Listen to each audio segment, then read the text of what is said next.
Tetragrammaton.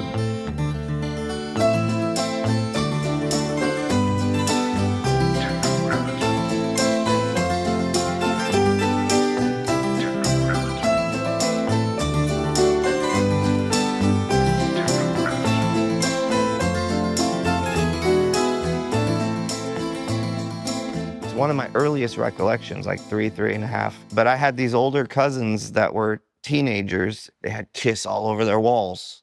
And I remember just looking in there and being so scared and running away, going and being so scared and running away. But then it just stuck with me. Yeah. And anytime I saw Kiss, or like Kiss played Solid Gold once. Remember the show Solid Gold? Yeah. I must have been like 5 years old at this time, but I made my mom wait up because Kiss was gonna play. Yeah.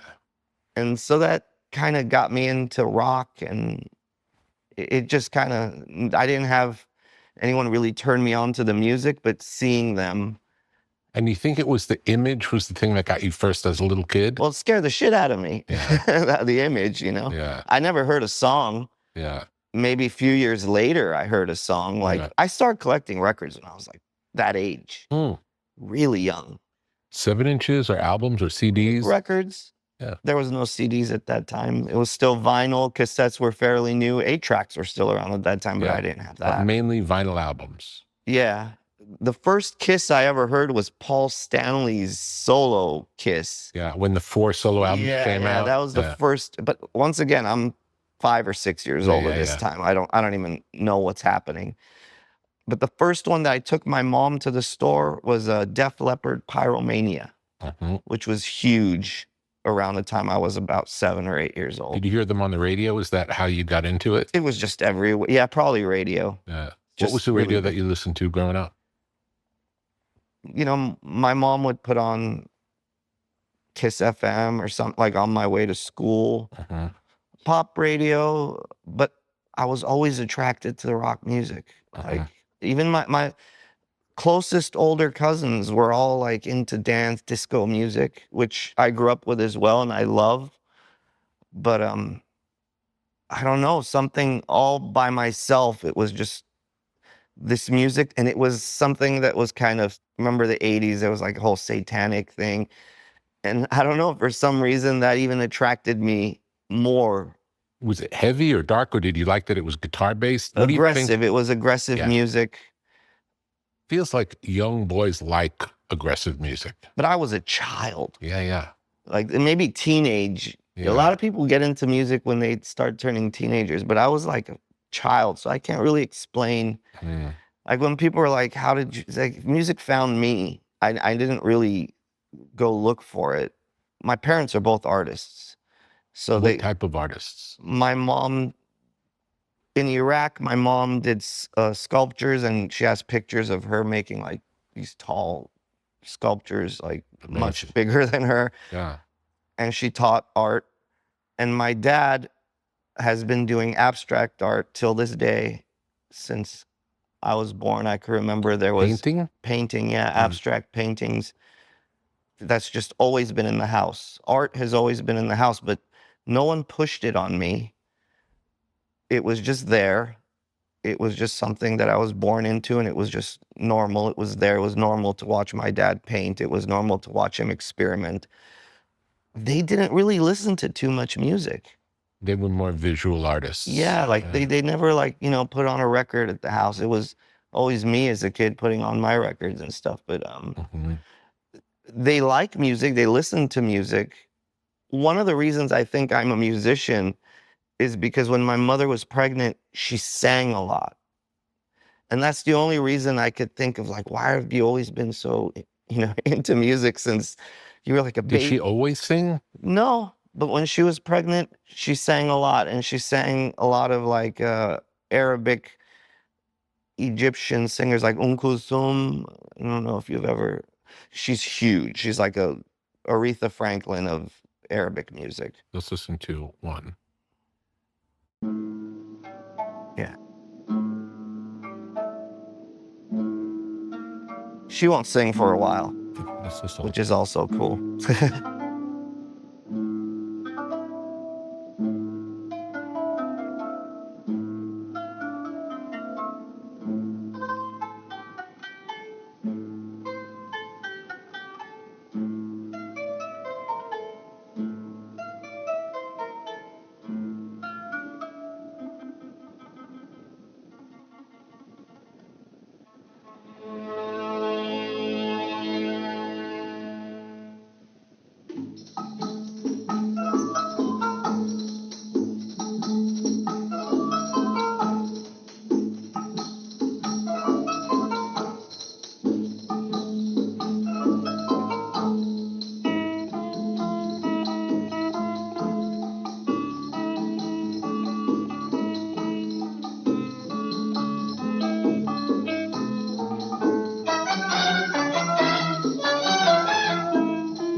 This was probably composed by a guy named Muhammad Abdul Wahab. He did a lot of good stuff. I can't, this one may not be, but I know he did a lot of.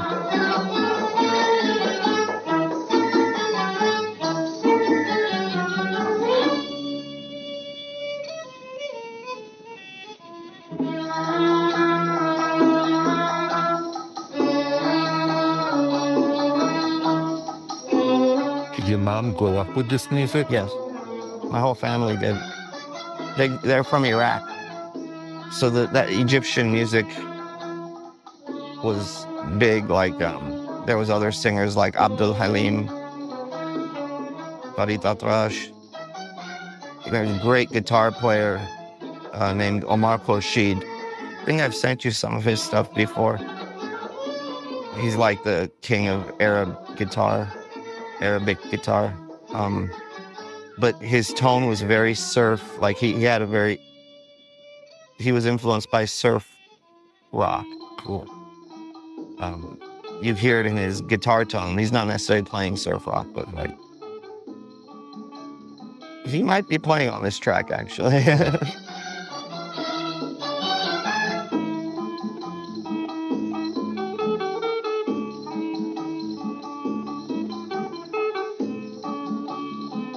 I always say if I would have never written Ariels if you didn't hear this wasn't part of me. Yeah. I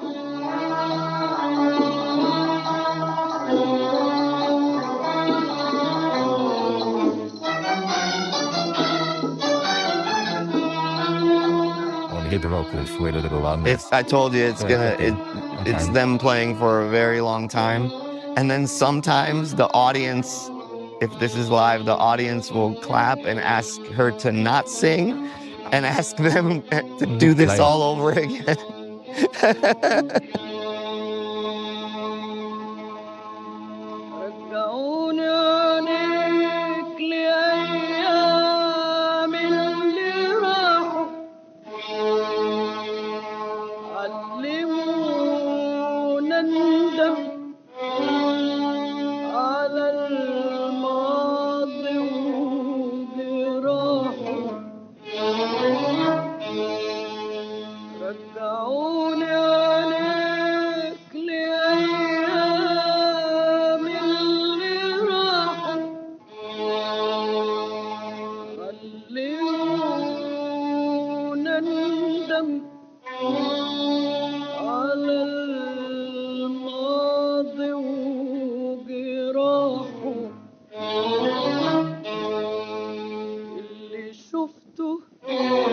I don't know what she's saying.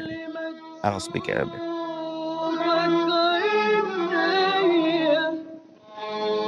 It's all about lost love and crushed because of it, these kinds of things. I don't know what she's singing now, but my parents always say that's the theme. Like heartbreak? Heartbreak, but it's deep though. It's not corny. It doesn't sound corny. Because they cry when they hear it. So like there's something going on here. How old were your parents when they moved to the United States? In their mid to late 20s. Around what year was that? 74, 75. 75. I was born in 75, so they were here 74. And they came straight to Hollywood from Baghdad. Why did they decide to move to the U.S.? Saddam. Things were changing in Iraq. They felt like if they were going to do art, it was probably going to have to be for like propaganda. Just things were changing. One of my uncles got detained once. It like really put a scare in him. Like he thought he was going to die. Things were changing a lot in Iraq at that time. So some of my families had the guts to leave because half of my family stayed there. Mm. But I thank God every day, man. I mean, if they stayed there, I would have ended up becoming a soldier. I don't know if I would have been old enough for Iran, Iraq, but I would have definitely been old enough for the 2 U.S. Mm-hmm. I have cousins and uncles that were all soldiers at that time. So. And probably didn't have a choice there. It was no, you gotta go. Yeah, you gotta go. Yeah. So I remember that all hit me once. I was on a tour bus in Baltimore we were driving and outside was Baltimore. It was really early in the morning. I was still up all night. I never thought of it before, but I was like, wow, man, if my parents never moved, here I am on this tour bus with this band. And if the alternative, it would have been Unbelievable. Me as a soldier. Yeah. And I cannot picture myself as a soldier, but you'd have to do it. And I never thought of that but I always remember that bus ride, and that's where that hit me. Yeah. And I'm like so thankful to my parents for, it wasn't easy. They came here with nothing. We lived in a 1-bedroom apartment off like Santa Monica and Vine, pretty shady. Did they ever talk about life in Iraq before? Yeah, it was good. So life was good up until Saddam. Yeah. And then it changed, and then they escaped, basically. Yeah. Yeah, they escaped, and my uncles that stayed there, the government would always ask them, where are your brothers? Where are your sisters? Like, where'd they go? Did they talk to you? Did they send you letters? So those people that stayed there had a kind of a tough time. Once again, they served in the military. They had bombs fall on them numerous times. They're all here now. Luckily, I made something of the music thing, and I was able to bring them here.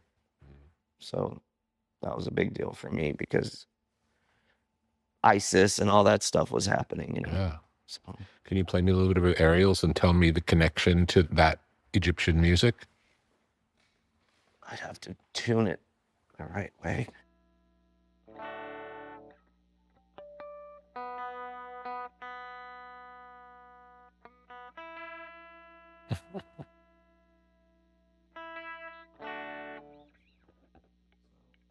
I don't know, just the vibe of it, just the...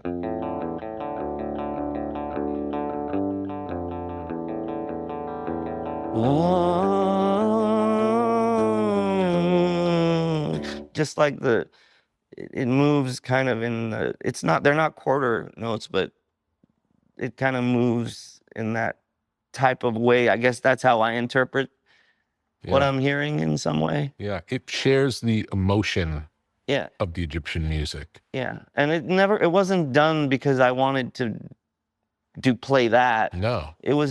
It's just how shit comes out of me. When people say like, you know, there's this Arabic or Armenian influence, and I rarely ever try to do that. Not intentional. Yeah, it's not intentional.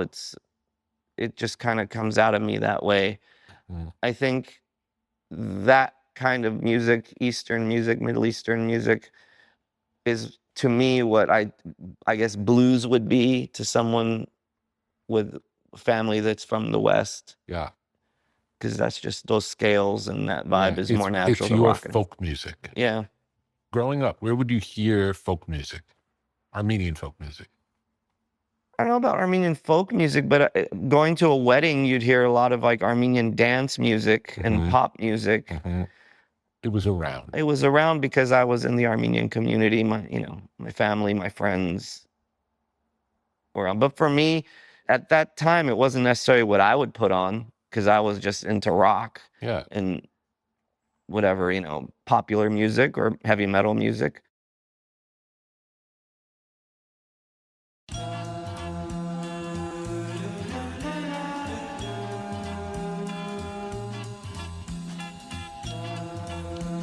LMNT, Element Electrolytes.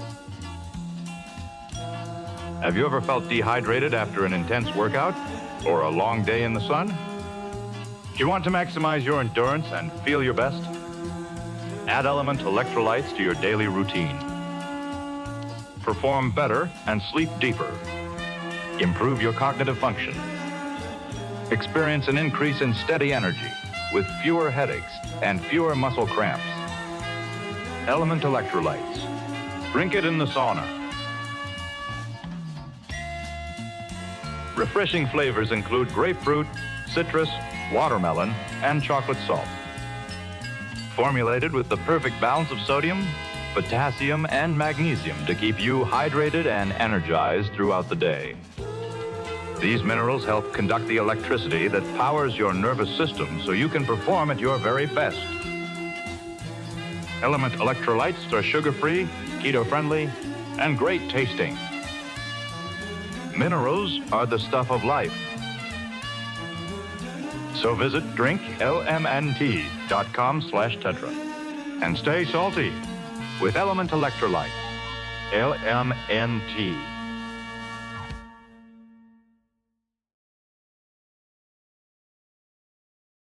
When did you first start playing guitar? When I was 12. The guitar, I'm not in love with the guitar. I never have been. When I said I grew up in a 1-bedroom apartment, I always wanted drums. I was more into the singers. I was more into the drummers. The guitar came by accident because you can turn off an amplifier. When we lived in that apartment, I was like, drums. When we move one day and I get my own room, because me and my parents slept in that same room for like 11 years. So I never had my own room until I was like 12 years old. So we moved to Glendale and I had my own room. And all right, 12th birthday, going to the music store, gonna get my drum set. Always wanted it. That's always what I dreamt of doing. So my parents kind of had a talk amongst each other and said, you can't really turn off the drums. And so they got me an amp about this big. It was a Gorilla amp. I don't know if you remember those. Yeah. And like a guitar was an Arbor. I don't even think that company is around anymore. And I still wanted drums after that. Yeah. But I don't know. The guitar was there. The amp was there. It was in my room. And I just started fiddling with it. And I started spending more time with it. And the next thing you know, I'm a guitar player. Never got the drums. So I'm happy it worked out that way. But I've just never been the guy that there's some guys that are just in love with the guitar and that's their thing. That's what they do. For me, it's a tool to write songs. I never wanted to be some technical guitar virtuoso or anything, but I was really into composing and writing my own stuff. And I had these friends like in high school. I never really hung out with too many musicians. My friends were all we were like trouble. We were like the guys who would be fighting at school. And, we weren't a gang, but it was somewhat gang-like, you could say, because we fought a lot. But it was these kind of guys. They weren't metal guys. They weren't artsy guys. They weren't, and so I would write these songs that were kind of ballady, folky, English songs, I don't really write in Armenian. I would be the guy that took his acoustic to the party and, I'd play a little cover here and there, but I would also play my own stuff. And when I would play my own stuff, I realized it would really touch one of my friends and you'd see the guy walk out and he'd be crying. Even then? Yeah. I was maybe 14, 15 years old.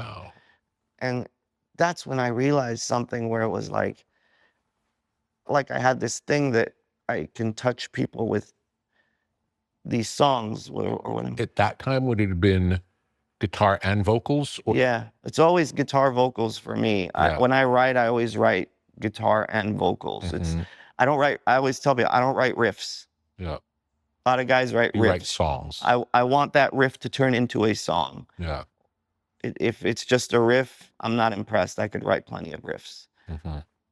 I'm more impressed with myself and happy when I've written a song, a full song, verse, chorus. I know how it's going to move. If I don't have the lyrics, I know how the vocals are going to move and the melody is going to go. And when I present a song to the band, or whether it's System or when I do Scars, it's always me with a guitar kind of like this and, just showing the band the song, the whole song, not just like I got this part. And it's always been that way. Yeah. That you pretty much write a song top to bottom and think of it as a composition. Yeah. Not a series of parts. I wouldn't bring it in if it wasn't like I usually feel like, okay, the song is ready to show when I have that. Yeah. I've never really been like, oh, I got this one riff, but I don't know where it's going. Yeah. There's times where I'll have a composition and I'll say, I have an idea of how the vocals should move, but I'm not 100% sure. Yeah. But I'm usually pretty certain of how, the tempo and the music and how I want this part to be moving, how I want that part to be moving. It's all going on in my head while I'm writing it. The chords and the melodies come at the same time? Sometimes. Typically. There's no right way or wrong way. What happens is I'll be sitting and playing the guitar and I'll come up with something. Maybe I'll come up with a riff, maybe the riff and something else. And I just record it and I leave it. And then the next time I play, I always go through my ideas and I play with them almost like a toy. Sometimes a song will come out right away, but sometimes it takes a long time for me to piece together a song, you know? Give me an example of, in terms of it happening quickly, how long would it be quickly, and how long would it be if it took a long time? Like a song like BYOB probably took a long time. I wrote the middle part first. What's the middle part? The blast up, it's party time. We don't live in a fascist nation. That by itself was like this, why don't presidents fight the war? Why they always send for? Why don't presidents fight the war? That was just kind of, it was like this punk song, kind of punky type of song that I wrote. But then time passed and I wrote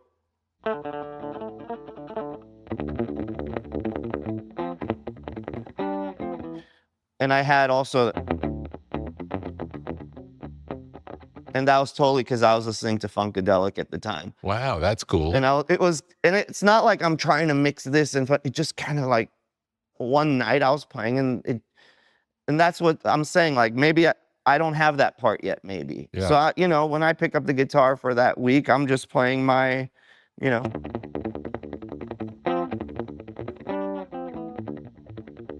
And goes, you know. And then just seeing what it leads into? But I don't force it. Yeah. And at some point, it led into that. I can't tell you exactly when, but it led into. And it wasn't on purpose, and it wasn't because, oh, I'm listening to Funkadelic and I want to do a Funkadelic thing. It just kind of came out that way. And I feel like you have to have the patience to let that happen. You know? Yeah, it takes as long as it takes. Some people, look, everyone's got their way, but I don't write my songs in front of a computer. Mm-hmm. I don't record them right away. I play them. I have a list of songs that nobody's ever heard, and every time I pick up the guitar, I play through all of them. And each one of them, some of them might be more finished than the others, but each one of them has this part that I'm like, you know, that can be better. That can be better. But I play with it like you play with a toy. You shape it, you try, doesn't work, you know, until something comes along and you feel confident. And that's kind of how the long process isn't, where you know, need patience. Did you say you play every day? No. How often do you play? When I want. Yeah, but how often do you want to? Sometimes a month will go by that I don't play, and sometimes I play for that whole week, and sometimes, I mean, when I was growing up, I played every day. Yeah. But. And how many hours a day would you play? Back in those days? Yeah. The whole day would pass by like 6, 7, 8. I don't know, man. Yeah. Would you consider it practicing, or it was something else? I never practice. I just play. Would you play 2 other things or no? You play along with records? No. No. Just play by yourself looking for songs. Just enjoying my shit that I've written. And somewhere down the line, it gets better. The last thing that comes to my mind whenever I write something is, I can't wait for everyone to hear this. You're doing it for yourself in that moment. Just like my dad. My dad paints paintings. He doesn't do exhibits or anything. He does it because he does it. That's like, he doesn't know any other way to live. That's what he does. He doesn't even sign them. And it's kind of, for me, releasing it is kind of weird. Like, because I never really listened to those songs again. Yeah. I rarely put on Toxicity. I rarely put on System records, Scars record, anything I made. Once I put it out, it's like almost like bye-bye. Yeah, but even a song from childhood, if you haven't released it, you might still play it. Yes. Because it's still yours. Yeah. once you put it out, it's not And really, I enjoy it. it becomes everybody's. Yeah, and I enjoy it. I don't know any other way to be. Like, I would be doing this if I was not the guy from System of a Down. I would still be doing this. Yeah. And it's for me. Yeah. It's not even an approach. Like, it's just the way it is. That's the way I know. That's the way I've watched my dad. That's the way I've seen art. You do it because you enjoy it. You love it. It's an itch, and you want to impress yourself. How is it different playing by yourself versus playing with a band? I mean, with a band, you're rehearsing to play a song. Playing by myself's more intimate. I don't really play in front of people anymore. By yourself? You mean? Yeah. Like, remember I said I used to take my guitar to... Yeah. For some reason, once the band got kind of big, something changed in me. Every time I picked up a guitar in front of people, it became this, like, some kind of big deal or something to them. And you think people had expectations or something? I don't know, but I kind of don't, like, I wait for my girl to go to bed. Like, she rarely ever sees me play the guitar. It's always when I'm alone. Yeah. Yeah. And you can entertain yourself alone for a long time doing it? Yeah. Hours and hours. Yeah, and not just guitar, man. Like I said, it's not like I'm not in love with this. I'm in love with making sounds, synthesizers, making stuff. Anything that feels right to me at that moment. That I have a craving, and my cravings change. Sometimes my craving is the guitar. Sometimes I only want to play in clean. Sometimes I don't want to plug it in. I just want to play it like that. And things change when you don't plug it in and write something, as opposed to put some distortion on that app and write something. You think it has something to do with what you're hearing or how it feels on your fingers? I think how it feels. And hearing, sure. I mean, you're hearing it, but you put an effect on it, makes you play a different something. Mm-hmm. Well, not putting anything is an effect all its own as well. So most of your songs are straightforward guitar plugged into the amp. Not too much. Not a lot of tricks. But I don't count out that maybe I may do some tricks somewhere down. You're not against it. Yeah. But just most of your songs hasn't happened that way. Hasn't happened that way. Yeah. Was System your first band, or were you in a band before? The first band situation I ever played for was with these 3 guys, and we used to play Metallica covers in their dad's little garage. I was probably about 13 years old around that time. Did you ever jam with other people, or it was more playing songs with other people? At that time, it was more playing songs with other people. Mm-hmm. Towards the end of high school, I met this guy at a party, and he was with someone that I had gone to elementary school with, who I hadn't seen for a long time.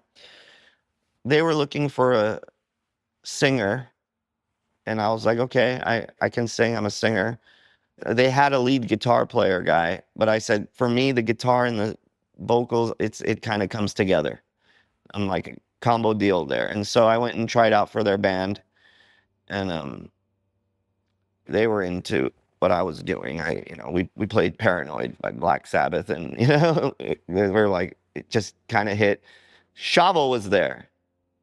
And Shavo is also someone I remembered from that Armenian elementary school that I went to, that I had left a while ago, but he's a year older than I am, so he was in the class, but I remember Shavo from there. So there was a few people that came to those rehearsals that were from that elementary school. And Shavo was there, and Shavo was just there as a friend, not really playing anything.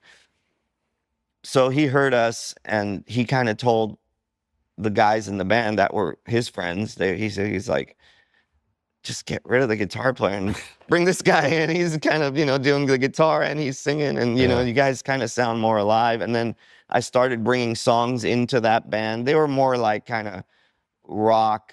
This is like, we're talking early 90s, late 80s. The glam scene was still kind of... Like hair metal? It was more towards that direction. Music, but little heavier than hair metal, and we didn't really have the hair. Yeah. But the style of the music was that kind of more rock. Wasn't very metal, it was more rock. And so, yeah, Chavo told them, keep this guy and get rid of the other guy. And that's kind of what ended up happening. And then, so that band shared a rehearsal studio with a band that Serge played with, but Serge didn't sing. Serge just played the keyboards at that time. He had never sang before. So I was the singer. And at some point, that band wanted to get rid of their singer and asked me to, like Serge's band asked me to be their singer. But I was like, they sang in Armenian. I could do it. Yeah. But I just wasn't something that I felt a little bit out of my skin singing in Armenian. I always sang in English. So I never became their singer, but I started jamming with them. Did the kids in that band, were they born in the United States or were they born somewhere else? Do you know? Probably born in Lebanon. So born in Lebanon, so maybe... Serge was born in Lebanon. You grew up here. Yeah. Were born here. Yeah. So English was your first language. You know some Armenian. No, I went to Armenian school. I mean, I speak Armenian. Well, I can sing Armenian. Yeah, yeah. It's just not something I wanted to do at that time. I don't know. It just didn't flow out of me the same way English still. Did many of the kids have the same story of parents coming to the U.S., similar situation? Well, it depends what country they're coming from. Tell me some of the examples, because I don't know anything about the community. Well, it was war or the Lebanese Armenians came here because there was war at that time in their country. Persian Armenians came here because the Ayatollah took over at some point, 79. Iraq Armenians, Saddam. So everyone was kind of coming here for a better life. Things were changing in the countries that they grew up in, which takes balls, man. Yeah, for sure. If shit was changing here, I don't know if I'd be able to get up and leave and go to fucking Iraq. Yeah. No, it's radical. And I went to Iraq. Yeah. When I was 14 years old, my mom took me to Iraq. What was that like? And when I was 14, I was full-on speed metal, thrash metal kid.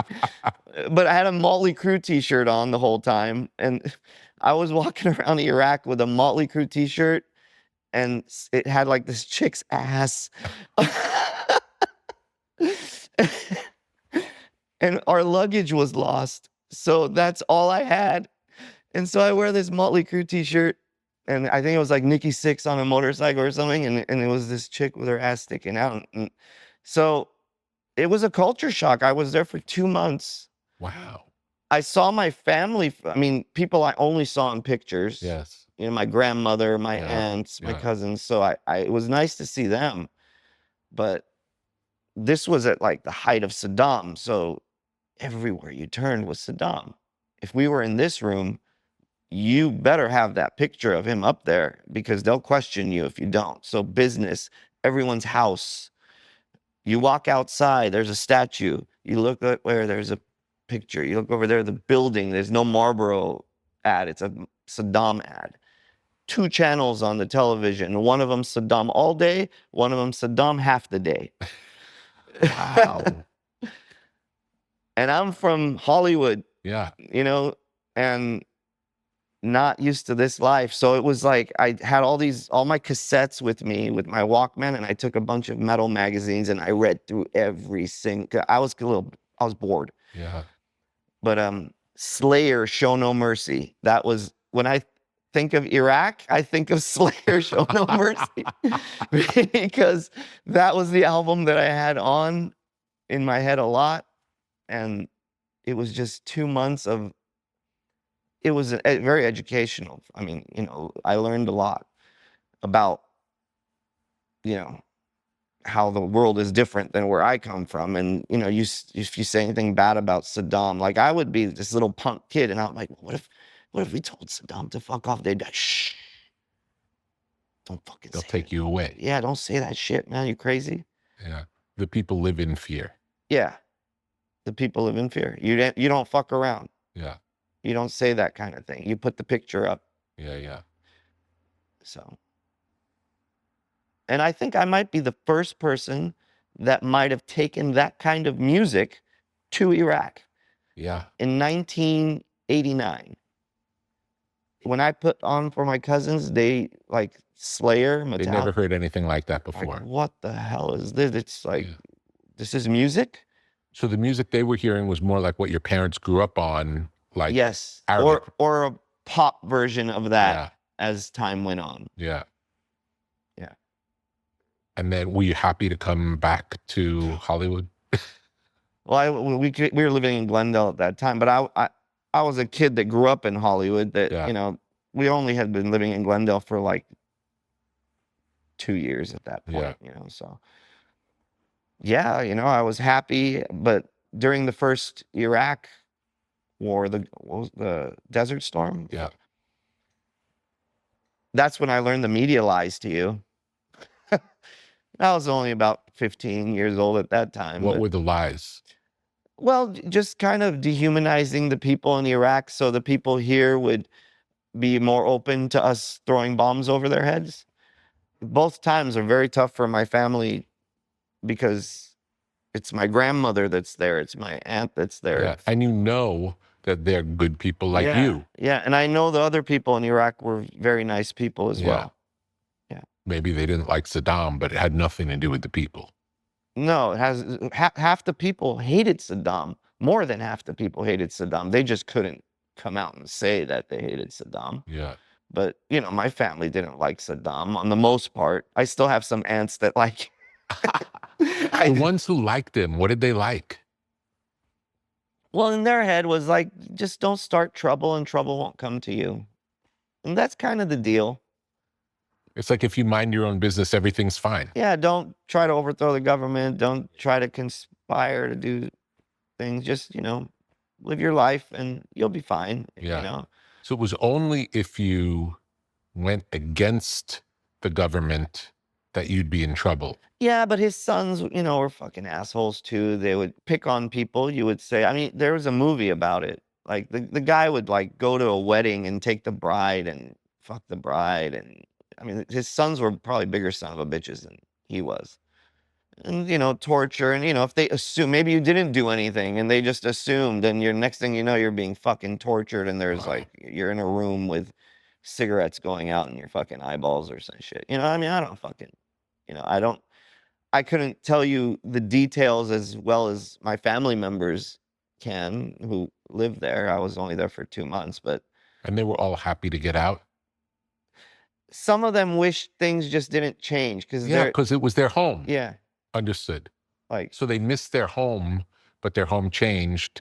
So they had no choice. They had no because choice. once again, you had ISIS that started. I got them out of there before all that shit started happening. You know, and they're Christians. Yeah. So not the safest place to be a Christian when ISIS is running around town chopping heads off. And they just assume that, you know, you might be doing something against them and you're screwed. That's, you know, like I said, they detained my uncle back in the day because he accidentally bumped into some guy's bike and that guy happened to be some huge official. It was total accident. They take him to this room and they made him feel like they were going to kill him. Yeah. And out in his head, he was like, fuck this. I got to find a way out of here.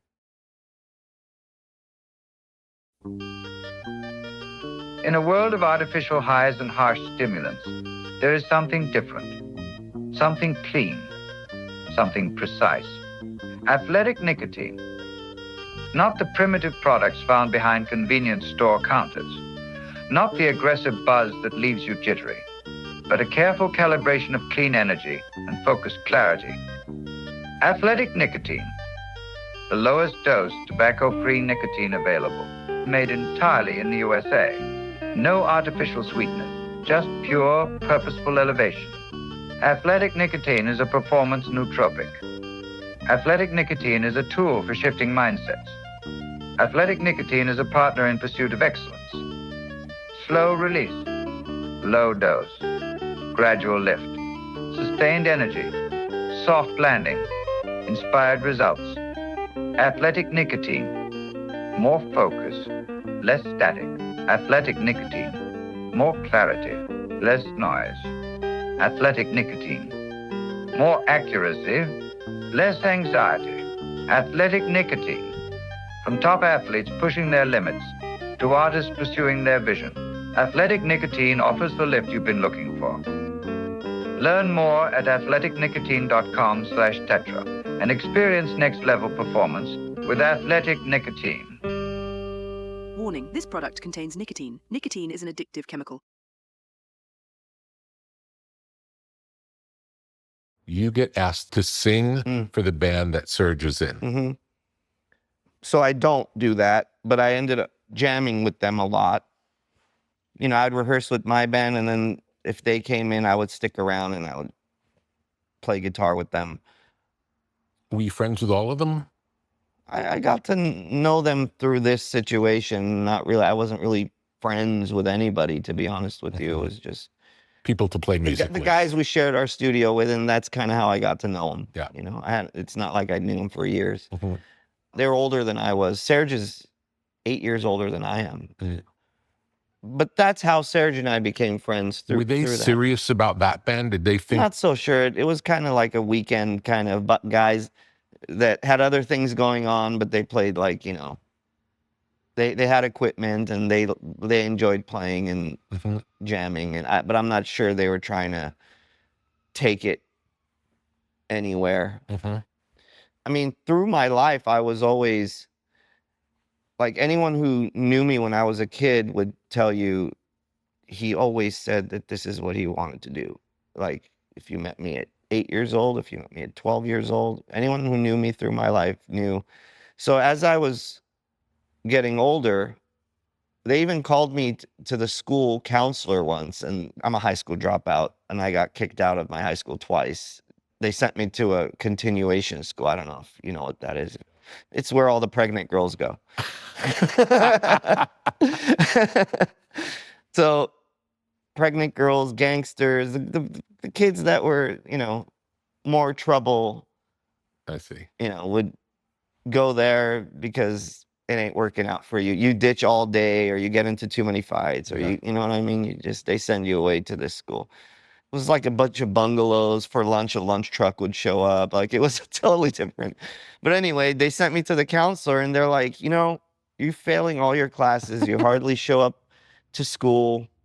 You show up, you ditch. You probably go to 1 or 2 classes. Like, what do you want to do? What do you want to do with your life? And I go, I'm a musician. They're like, you're a musician? Even then, you knew it. Yeah. You thought of yourself as that. Yeah, I said, I'm gonna. So they're like, what's your plan? I go, I'm gonna start a band. I'm gonna play on Sunset Strip.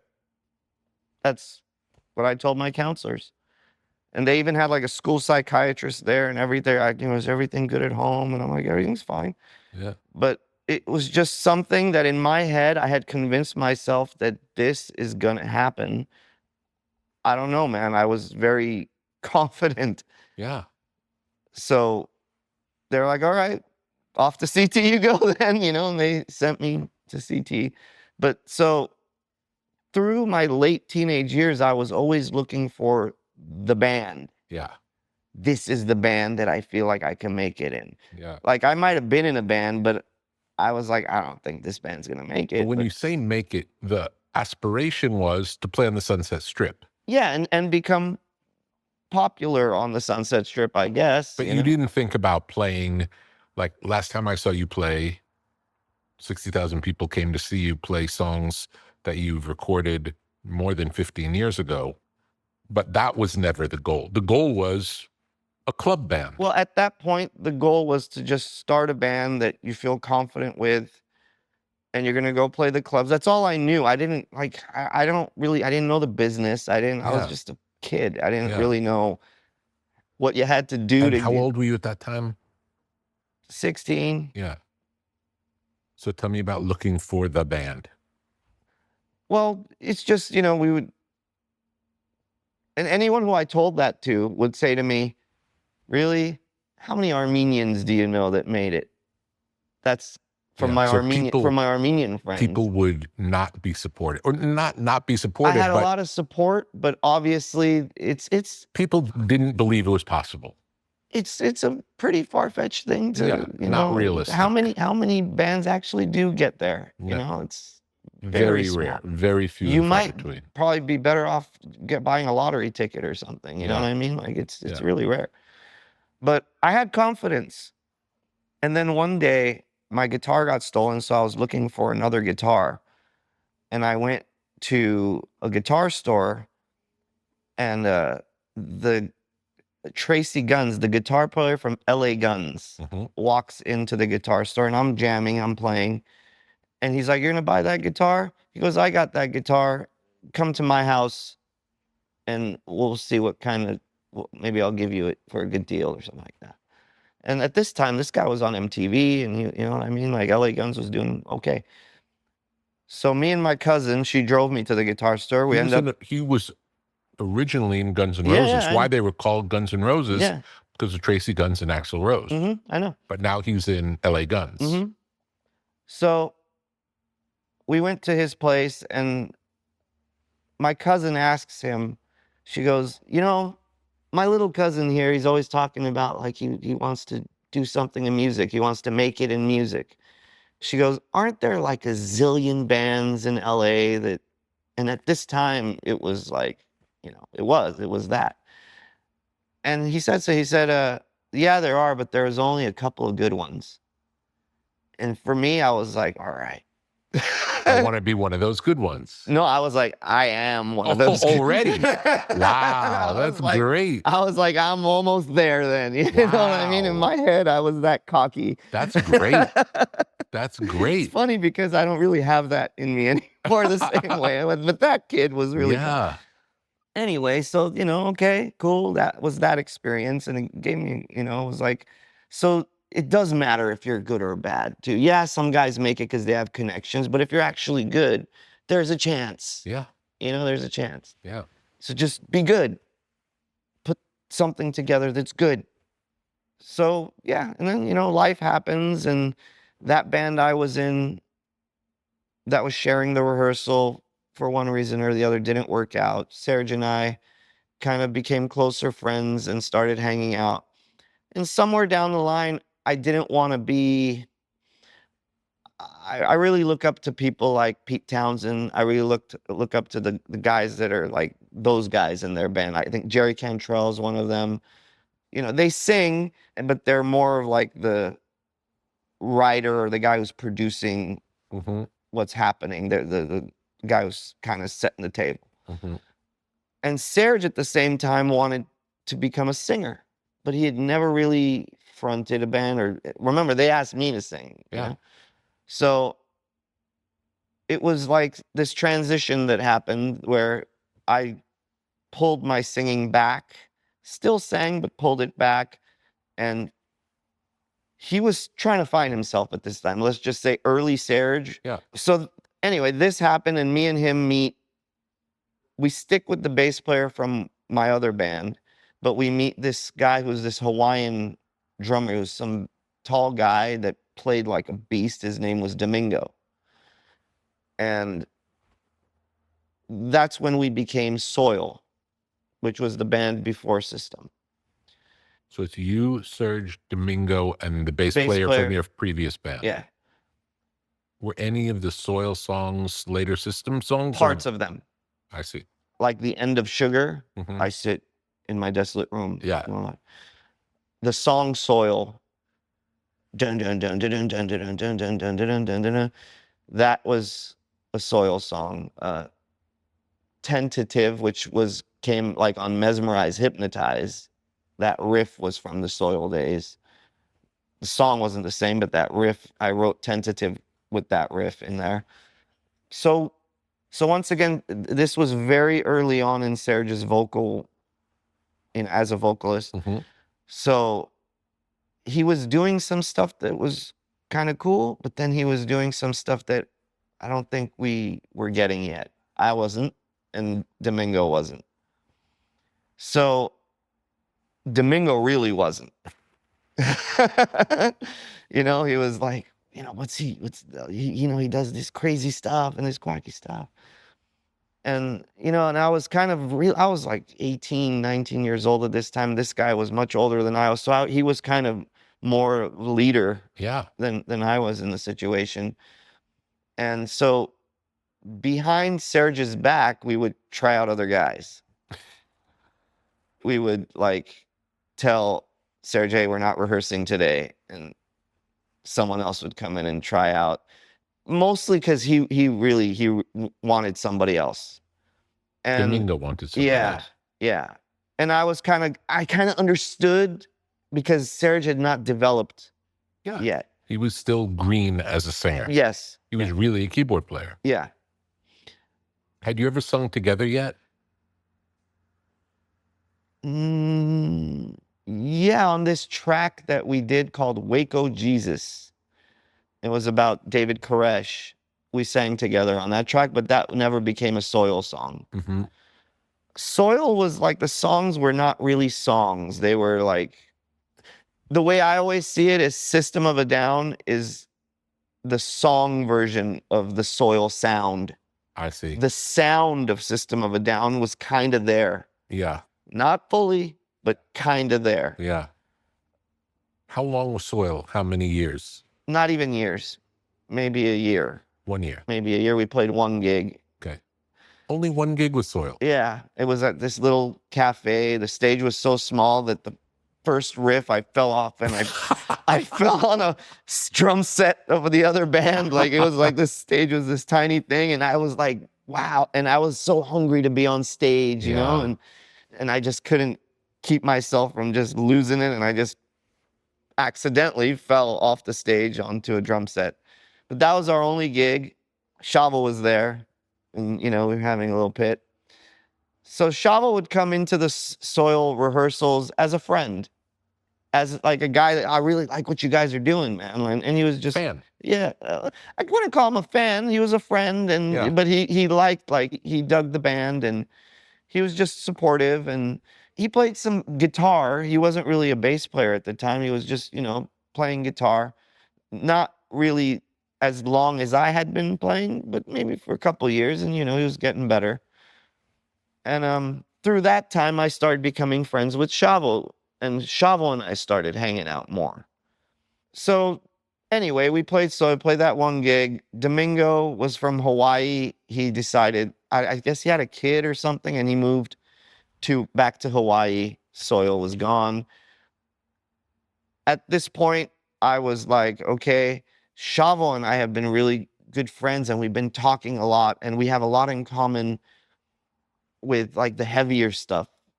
Like, we both like Sepultura, we both like Pantera, we both like these heavier death metal bands, So I decided to bring Shavo in, and I didn't really discuss it with anybody, but we brought Shavo in, and He wasn't really a band yet. Yeah, Because the drummer left.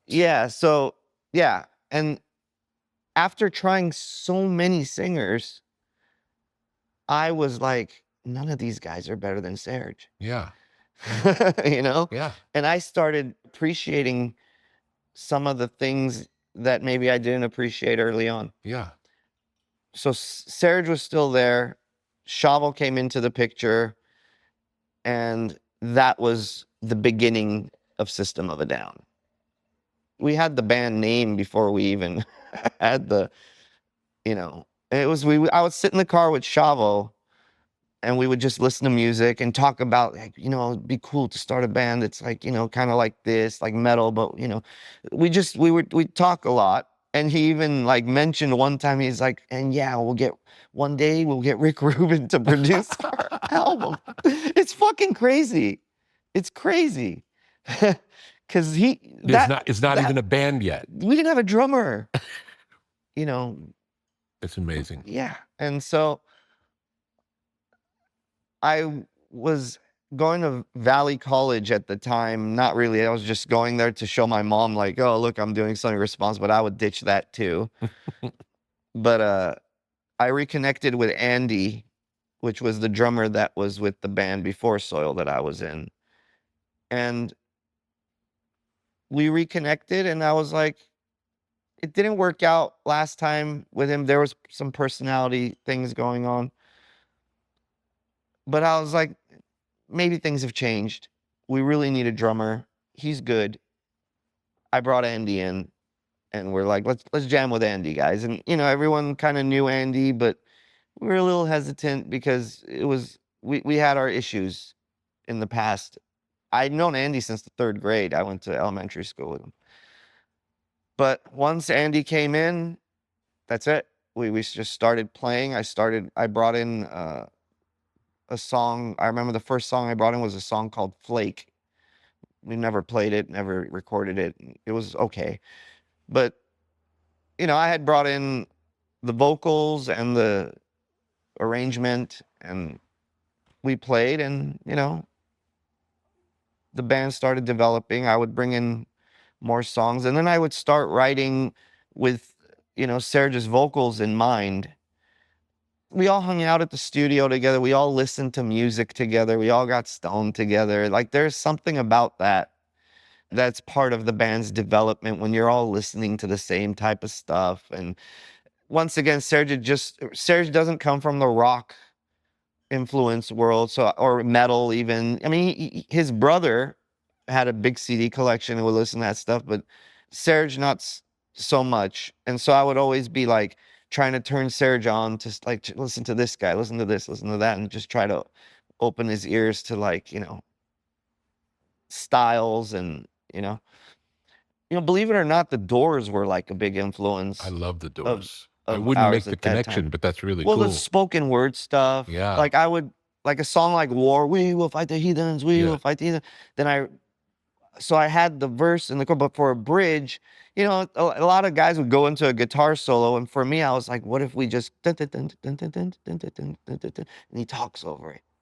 And so I would write these parts so it would give him space to have those spoken word moments. And then he would say, well, I wouldn't tell him what to say. He would, he would say what he would. So, yeah. And so systems started developing, and, we started playing in clubs. We played in clubs for a while with Andy. And then the band was starting to get popular in the club scene. And I knew once I knew that was it. I knew this was the band. This was the band. Yeah. Like, I felt it. This is the band that I was looking for. So much of today's life happens on the web. Squarespace is your home base for building your dream presence in an online world. Designing a website is easy, using one of Squarespace's best-in-class templates. With the built-in style kit, you can change fonts, imagery, margins, and menus, so your design will be perfectly tailored to your needs.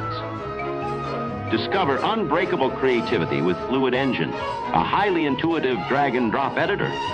No coding or technical experience is required. Understand your site's performance with in-depth website analytics tools. Squarespace has everything you need to succeed online. Create a blog, monetize a newsletter, make a marketing portfolio, launch an online store. The Squarespace app helps you run your business from anywhere. Track inventory and connect with customers while you're on the go. Whether you're just starting out or already managing a successful brand, Squarespace makes it easy to create and customize a beautiful website. Visit squarespace.com/Tetra and get started today.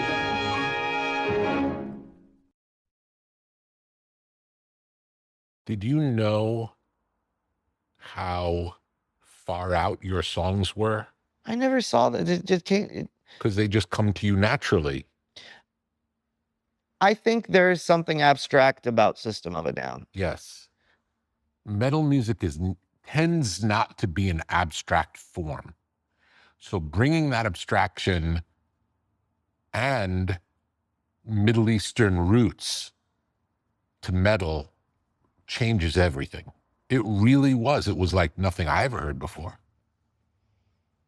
I mean, I think we were trying to do something that wasn't copying other people, but I'm not sure how much of it was so like intentional or, because it came natural to you. Yeah. It's how you heard the music. Yeah. And the way he sang was the way he sang. Absolutely. And it just made for a good combination. Or, I mean, I wrote a lot of vocals myself. So the vocal style of System of a Down is a mix between me and Serge. And then somewhere down the line, things were not working out with Andy. And this was like close to when we were starting to get some interest from labels and stuff like this. And we felt like if we want to take this far, it's probably not going to happen with him in the band. Mm-hmm. And it was really tough because he was a very talented guy. I'll never take that away from him. He's still alive. You know? Yeah. He is a really talented drummer, keyboard player, and he ended up becoming the singer of a band called the Apex Theory. Cool. Yeah. So it wasn't his talent, let's just say. And John was someone that was a guy that we shared a rehearsal studio with. So was he in another band? He was in another band that System and that band shared a studio with. Our drum set, his drum set were like face to face. And Shavo and I were like at our pot dealer's house. And Shavo goes to me, hey, guess what? What? Andy broke his arm. He punched a wall and he broke all the bones in his arm. And I looked at Shavo and I was like, call John. And had you ever played with John before? Yeah, just jamming. Yeah. I knew he was a good drummer. I know he could handle it. He was a different drummer than Andy. Yeah. Not as loose as Andy, but more solid, dependable, strong. Yeah. That's when I think of John's drumming, it's solid. It's strong. It doesn't wave. No. You know? He's super solid. Yeah. Super solid. Yeah. And groovy, too. Yeah. Yeah.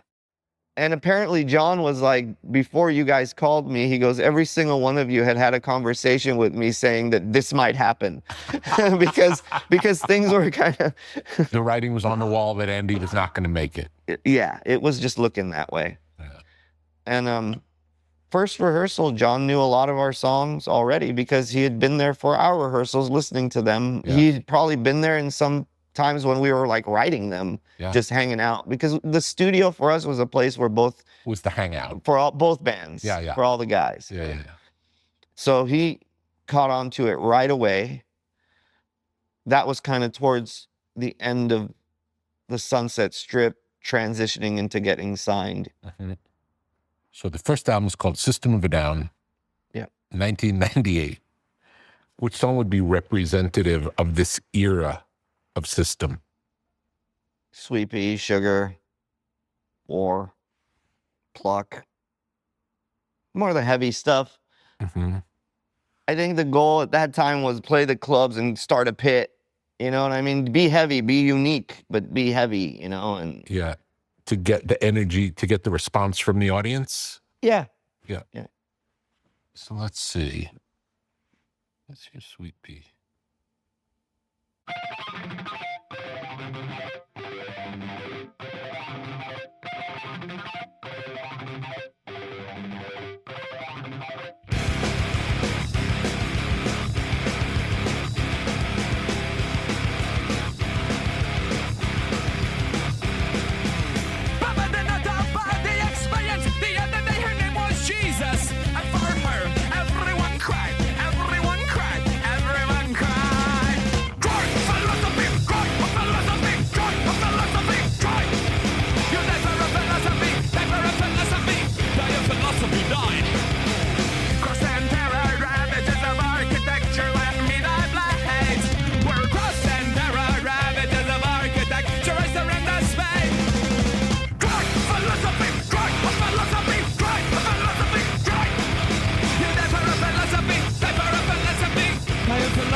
See, for me, that just came naturally. Like when that part, dun dun dun dun dun dun, it was just like, it should go into this. I don't know. I can't tell you why, or it just, you're in your little trance, and it just goes that way. You know? And I can see a Doors-like moment. You know what it's not, it doesn't sound like the Doors, but I understand the connection in that change. And the dynamics of the vocals also would be something you might hear in the Doors.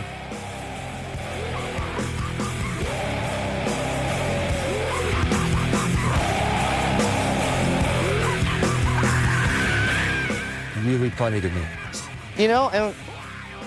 Some people, you always tell the story of like when you first saw us, you were laughing or there are some guys in bands that might take offense to that. Yeah. I like that there is a sense of humor in System of a Down's music. Yeah, me too. Because it's emotion and you're trying to cover different emotions, not just one. And sense of humor is something I think a lot of guys can't pull off. A lot of bands can't pull off sense of humor. You don't hear it too much, sense of humor in rock music. And Zappa maybe had a little bit of some funny. But it's also the combination of how hard it is and how quirky it is that makes it funny. It's so extremely hard. And it goes from seemingly light vocal ideas to these screaming vocal ideas right next to each other. The juxtapositions are wild. It makes me laugh listening to it just like the first time I saw you. I think it's just what, like I said, none of it was done to like on purpose. I think it just the combination of my writing and whatever vocal style I have mixed with Serge's vocal style and the influences that we had, and our influences were heavy bands or like Cannibal Corpse and things like this, but we also had influences like the Beatles, the Doors, and Armenian and ethnic, and we all grew up around that kind of stuff. So there was stuff in our roots that I don't think were in the roots of other bands, and it was done in an honest way.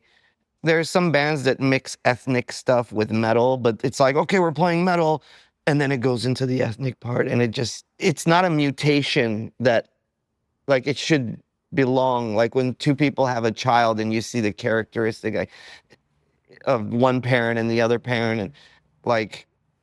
It makes something new. But it sounds like... not this thing combined with this thing, and we do the A part for a while, and then we shift to the B part for a while. It's more like... They belong together. Together, they're making a new thing. Yes. And that new thing we have not heard before. I've not heard it before. Yes. That's what I'm mostly proud of if I accomplish that as a writer, and the band accomplishes that as a band, that it sounds like we're bringing worlds together, but these worlds belong together. Mm. They weren't forced to be together so we can be the band that mixes all that stuff together. You know what I mean? Do you remember anything about writing Sweet Pea? Again, in my room at my parents' house, I had vocal phrasing, but I didn't have the words and the so when I brought the song into the band, it was probably like, something like that. Yeah. And you then, had the phrasing, but not the lyrics. Yeah. Probably for the choruses, and Serge kind of went off and did his thing in the verses. Mm-hmm. Yeah, like, that's pretty much how I brought in. But like when I wrote the song itself, I can't remember exactly what. Just trying to be drivey, trying to be heavy, trying to start a pit. Like in those little guitar things that I sometimes did it in those days, probably more than I would in these days, or even later on in the band, just little intros like it was almost like the tiny explodes into, it really does. It's like it's pushing. The heavy part is so much heavier coming after that. Yeah. If it just started after the intro, yeah, it wouldn't have the same effect at all. Yeah, it makes it crazy. Yes. It makes it zany. Yes. And I think that's what we were going for. Yeah. That's what I was at least going for. And we were that at that time. Remember what we used to look like at that time? It matched the music in a way. We all were very theatrical, very, very made up. We looked kind of like not from this planet in a way at that time. So it all kind of matched the way we looked, matched our music, matched the live show, matched the way we moved on stage. We were very and then tell me about spazzed out. The album comes out, going on tour. What was the experience like of first album comes out? I could only speak for myself. Everything that I said I wanted to happen for myself, because I can't speak for Serge, I can't speak for Joe, but just for myself, as where I wanted my life to go, was starting to happen. And I felt a lot of pressure, especially being the guy who's like, the main writer in the situation. I was having a lot of panic attacks all of a sudden. Just being at the movie theater. 1 second I'm laughing, next second, like my hands, my palms. I remember once we were playing at the Whiskey, I turned pale and they called the ambulance. My heart started beating really fast. And I was just having I didn't even know what a panic attack was, but I was getting them. And I had never left home before. Things that I wanted to happen were happening, and that was positive. But once again, how old was I? Like 22, 23 maybe. Mm-hmm. So I was really young. I hadn't experienced the world. I was a kid. And so, yeah, I had to kind of learn how to meditate. What do you think the pressure was about? Here's your chance. I see. You didn't want to blow it. I didn't want to blow it. And that kind of stayed through the albums too. Like where it was just, I wasn't getting the panic attacks, but I just always, I really didn't want to blow it. I knew how important the second record was. And I was already thinking about the second record when the first record was coming out, We went on tour with Slayer. I mean, I had Slayer on my fucking wall in my headphones in Iraq, And now I'm on the bus with Tom and Carrie and hanging out with Slayer. And then we're on the Ozfest and there's Ozzy. I used to have dreams where Ozzy was having dinner with me and my parents when I was like 8 years old. Wow. I was always obsessed with these people. Yeah. I was a big fan. I had a lot of respect. And so there I am in the same room and I have an album out the way they do. And also it felt like, okay, now we're being looked at with the bands that have albums out, not just like the Sunset Strip bands anymore. So I never looked at it as like competitors, but the bands that you're surrounded with now are the top bands in the world. Yeah. So that felt like pressure, but I didn't feel like I didn't belong. I was I think we're good, man. Like, play after us. Historically, opening for Slayer is a tough slot because Slayer audiences are probably the least open to hearing anyone but Slayer. Yeah. How was the experience for you? I kind of played the heel like in wrestling. Yeah. And I would like mock them if they weren't yelling Slayer. If they weren't chanting Slayer during our thing, I would start them and I would say, you're not big enough Slayer fans. You're not chanting Slayer. And that's how I played it. And I think it worked with them because all those same places we came back and we headlined pretty soon after that. Amazing. And do you feel like by the end of the set, the Slayer audience was accepting most of the time? Some of them. I mean, we didn't, because, the way we looked was not Slayer audience. Not necessarily Slayer friendly. No. And the way we sounded. Yeah. That's as difficult of a gig as you can possibly do. Yeah, it's like heavy metal boot camp if you were, at that time especially too. Yeah. First time I saw Slayer was with Anthrax, Megadeth. I can't remember who the fourth band was. And from the beginning, before the first band went on, the crowd was chanting Slayer through all three bands until Slayer got on stage for hours. Slayer, Slayer. It was insane. No, it was stuff of legend, those Slayer shows in the earlier, even before our time with them. Like, you would read about it in magazines and people get hurt in the pits. And it was intimidating. Slayer was intimidating. The most. The audience was intimidating. The band was intimidating. Yeah. So wild. I'm so glad you got to do it. Well, you had a lot to do with that. But it really makes you good, like standing up to that challenge. U.S. and Europe. Amazing. Our Amazing. first tour in the US and our first tour in Europe. And the Europe was a little tougher. Yeah. There was one show, I think it was in Germany, where we played the same place 2 nights in a row. We used to open our set with No on the first record. It starts with drums and anyway. So we play the song, nothing. No response. Crickets. And we just kept playing our set. Yeah. The next day I came to the band and I said, if the same thing happens after No, John, start No again.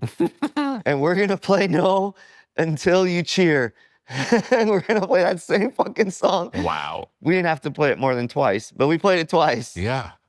And they cheered after the second time. Yeah. You challenged them. Yeah. And that's kind of how that went with the Slayer shit. It's like, fuck you. Yeah. You know, like.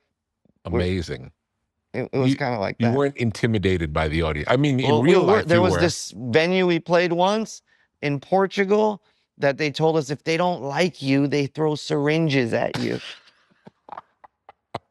So we walk into this place and the roof has a bunch of syringes on the roof of the place. People like throwing them up there and they've stuck up there.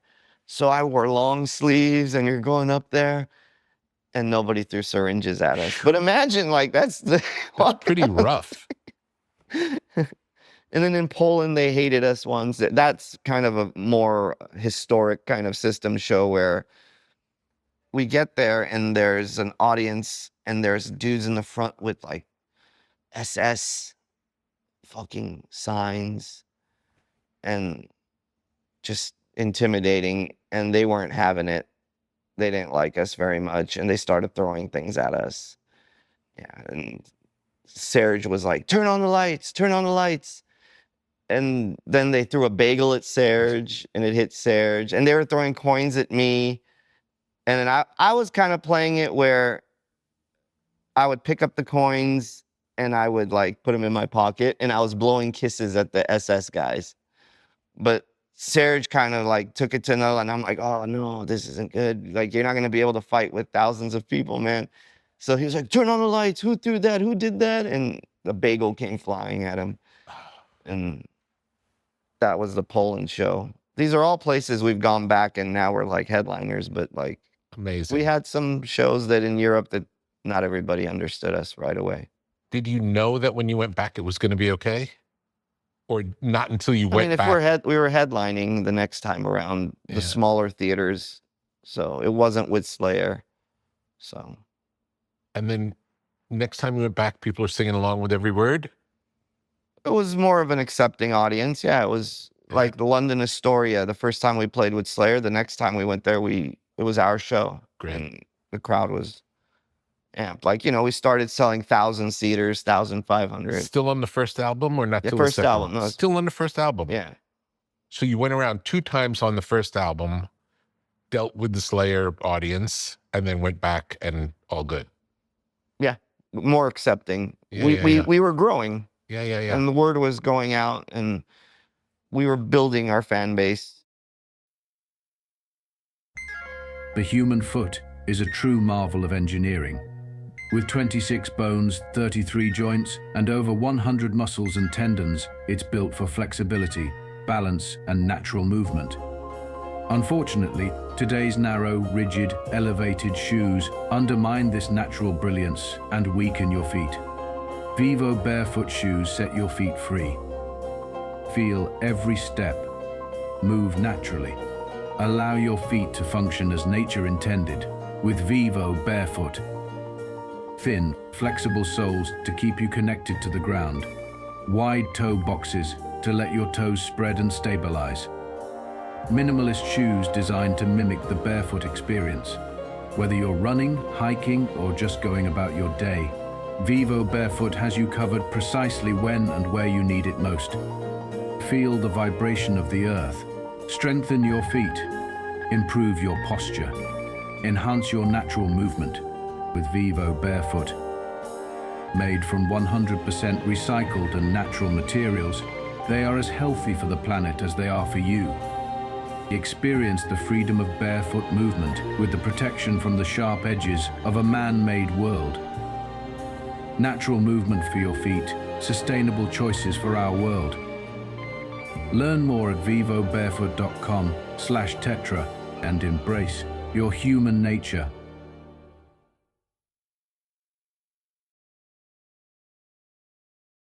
Who were the other bands in the scene at the time that you were coming up? Who would have been the contemporaries?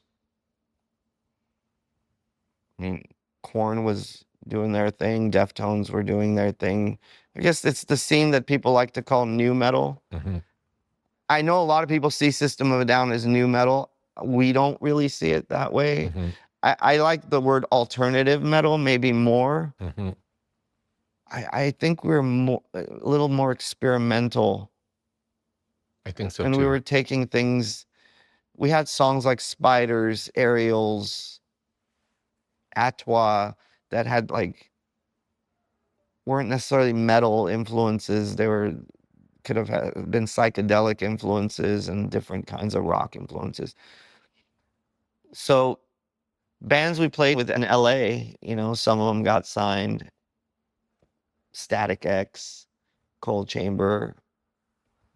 Again, bands that you put into the new metal. But it just so happens that we were around at the same time and we came in through the same scene as they did. But I never felt like we really sounded like. I like those bands. All the bands I just mentioned, I think are really good bands. Yeah. But I don't think we really sounded like them. I feel like we were doing something a little detached. So the second album is Toxicity, 2001. What would you say was different about this album than the first album? Vocal harmonies. First album, I had a couple vocal parts. On our demos, I had, there was a song called Damn where I sang the whole song. So me singing in the band was not something foreign to the band. Mm-hmm. But in Chop Suey, and there was just more vocal. Serge and I started doing more vocal harmonies with on Atwa, Ariels. Which one would be a good one to demonstrate? I love Atwa. Great.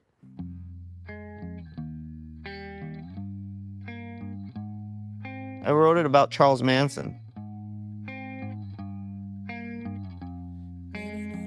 Atwa was his environmental thing. But this new metal bands were not doing this. Yeah. You see me, pictures crazy, all the world I've seen before. These type of harmonies. I've got nothing to gain, to lose. All the world I've seen before me passing by. You don't care about how I feel. I don't feel it anymore. You don't care about how I feel. I don't feel it anymore. And it felt very natural for me to go into this after that. There was nothing weird about it to me. Yeah.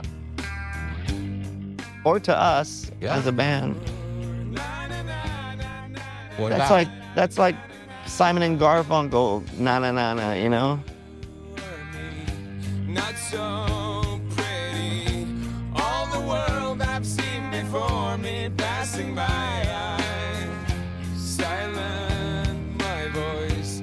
I've got no choice. All the world I've seen before me passing by. You don't care about how I feel. I don't feel it anymore. You don't care about how I feel. I don't feel it anymore. You don't care about how I feel. I don't feel it anymore. You don't care about how I feel. I don't feel it anymore.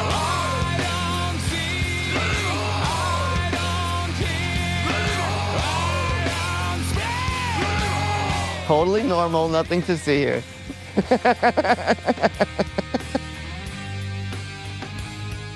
It's so funny, man. And when we did interviews and people would be like, your time signature, this, and none of us are really schooled musicians, so we're not Just feel it. Yeah, we just feel that time signature or that whatever it's going into.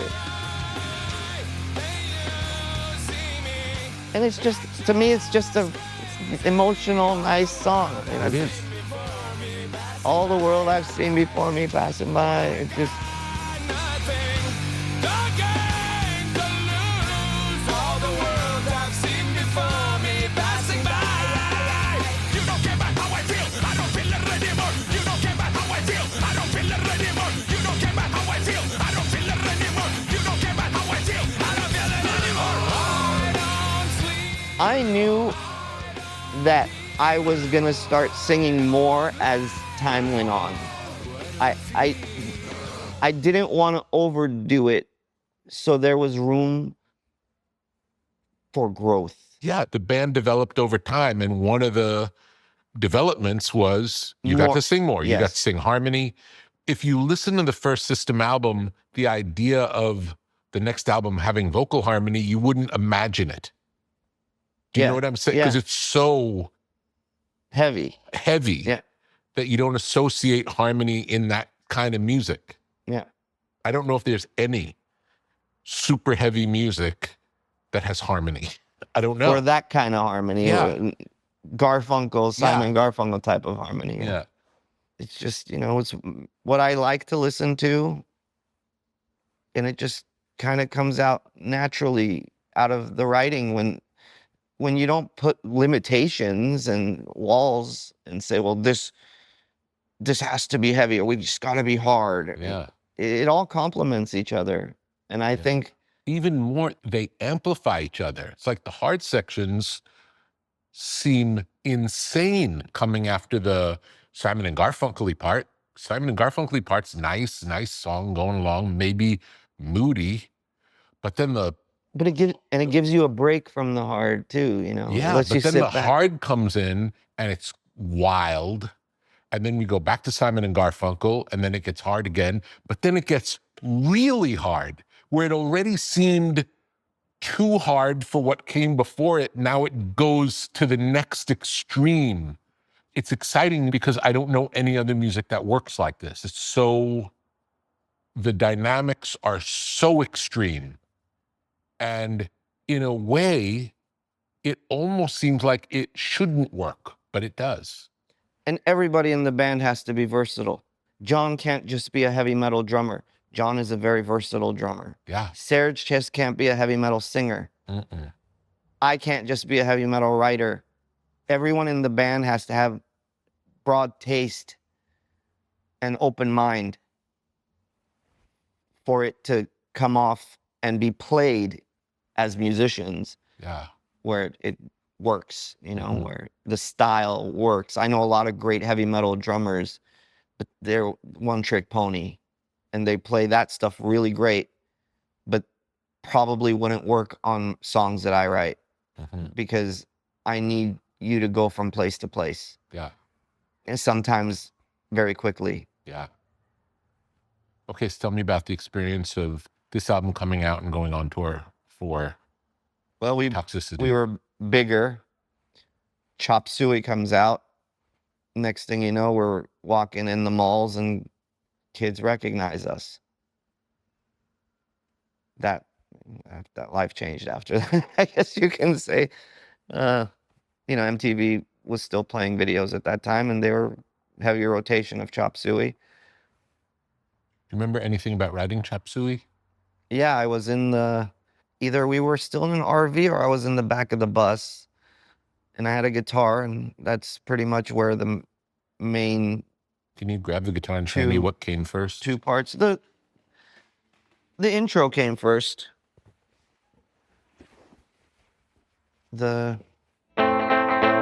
Once again, this is probably not tuned correctly, but I'm just...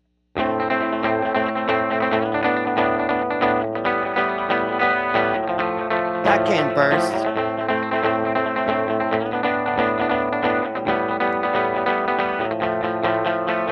Now, I can't remember if I did this or if I just went into... I don't remember what came first after that, but those parts pretty much came together. The vocal came very natural. Well, the vocal pretty much walks with the... My lyrics were different. It was, wake up, tell me what you think about tomorrow. Is it gonna be a pain and sorrow? Tell me what you think about the people. Is there going to be another sequel? That was my original lyrics. But I wasn't married to him. Yeah. Serge pretty much sang, he didn't change the song. So I was like, so he sang that. And then Serge put in the repeat vocals. You wanted to, that? Well, wake up. Oh, yeah. No, Serge took it to that other place. Yeah. And I loved it. It was, It was, I'd never heard anything like that either. It was so unusual. I remember not even knowing what to make of it. It was so unusual. Yeah. I didn't think it was going to be the song that it was going to be. I mean, it's our most popular song. It's the song that introduced the world to us, I guess you could say. Yeah. But that whole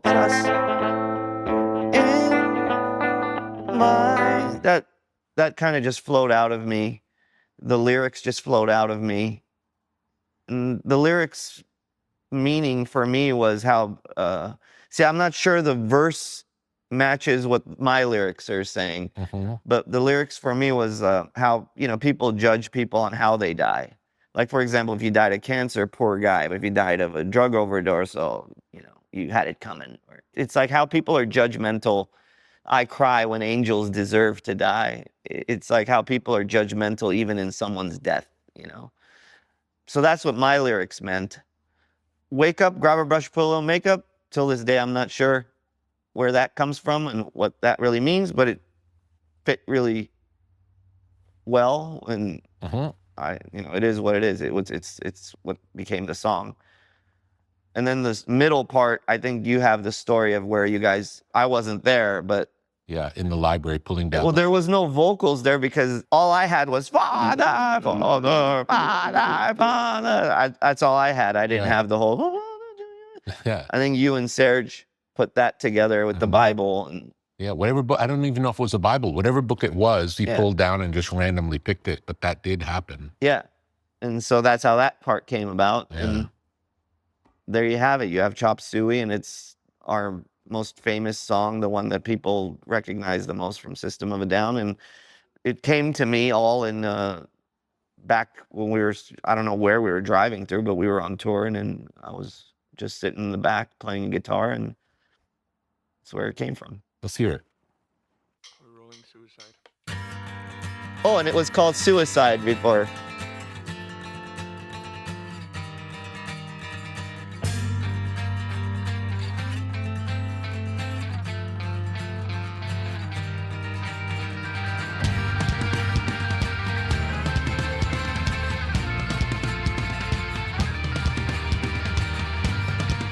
Some interesting chords going on that add like orchestration. It makes the part much bigger. I was doing a lot of layering and experimenting with layering during Toxicity recording.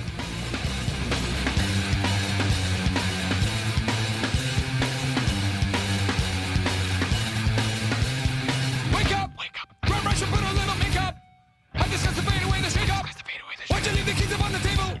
Here you go, create another fable. You wanted to. Grab a brush and put a little makeup. You wanted to. I discuss the fade away, the shake up. I think you might have been the you wanted to though. Really? I don't remember. Really? I don't remember. Because you would make suggestions like that. Self-righteous suicide. I cry when angels deserve to die.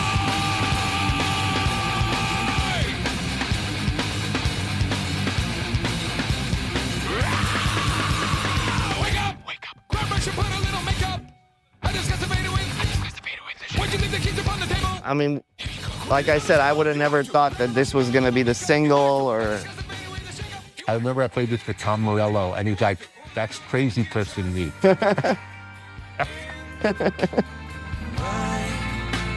Self-righteous suicide.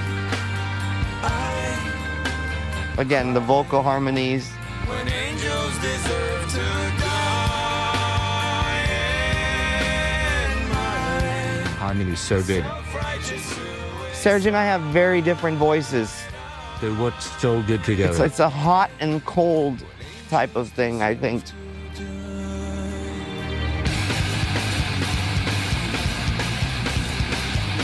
It's so hard.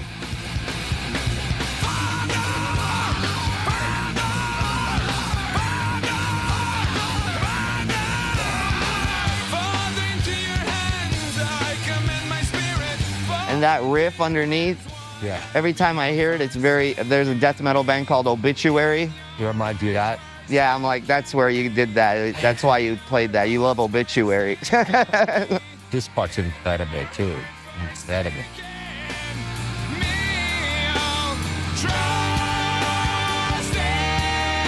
But see, these are your ideas, though. Really? I think so, because you would always kind of tell us like it has to end off like big and dramatic, and this does this like, and so you would kind of lead us into these kinds of big outro emotional things.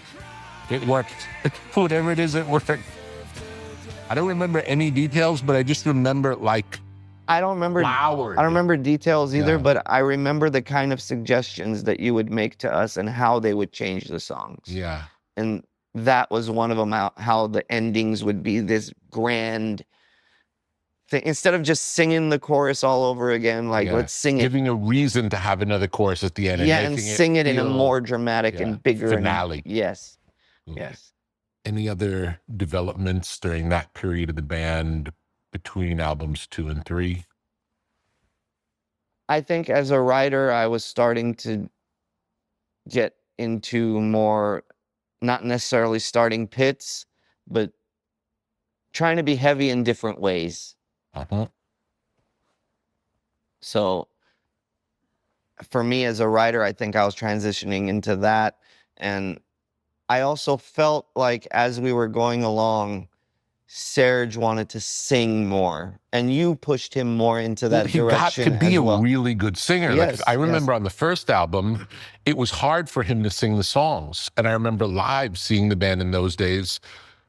His performance was great, but his singing wasn't yet great. But by being on the road so much, he turned into a great singer. And great performer. Absolutely. Yeah. But the voice like really took on this like operatic quality that wasn't really there in the beginning. In the beginning, it was more quirky and yelling. Yes, and growling and Yeah. Couldn't have predicted it in advance. I wouldn't know that it was going to happen. Yeah, so I was aware of that, and he never told me, like, you know, I don't want to growl or anything, but I could feel like he was going more into singing than screaming, and he wasn't as aggro and angry. It was, the third album was, the thing is, I would write so many songs for all these albums that we'd ended up having either a third album or the double album. Yeah. Like if I didn't bring in that many songs, we would probably only had 3 records. Yeah. Because we only had 3 recording sessions. Yeah. First, Toxicity and Mesmerize and Hypnotize. Yeah. So third album was Steal This Album. So that was stuff that we didn't put on Toxicity that we thought was still good, but then remember somebody had leaked it. Oh yeah. And that's why we called it Steal This Album. What's a good song representative of this? Oh, there's so much stuff here. I mean, I wouldn't say it's representative of the album, but this song right here. And who was doing, I don't know, like our bands around us and weren't doing this. I mean, this doesn't show you what the album is, but this tune. I have a problem that I cannot explain. I have no reason why it should have been. It's not heavy metal. It never gets heavy at all. Questions, but I sure have excuse. So, like I said, trying to be heavy in different ways. I know how I feel when I'm around you. I don't know how I feel when I'm around you.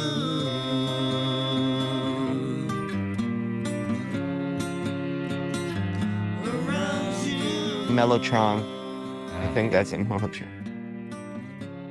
Beautiful harmony. Left a message, but it in a bit of use. Now this is a song that I wrote and could have sang myself, but I was still in a place where I was like didn't want to go full on yet. Yeah. You know? And Serge changed the lyrics to this song from what I originally had. But once again, if I'm not married to it, Yeah. it's not changing or hurting the song. No. And if the person who's singing the song isn't connected to the words, it won't be good. Absolutely. Don't know how I feel when I'm around you.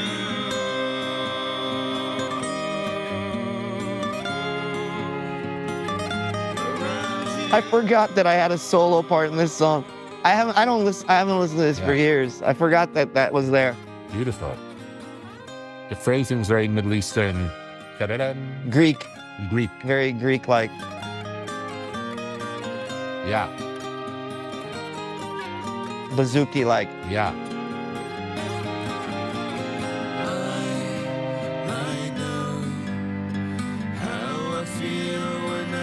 But you know, there was more heavier stuff on this stuff. Like a song like Inner Vision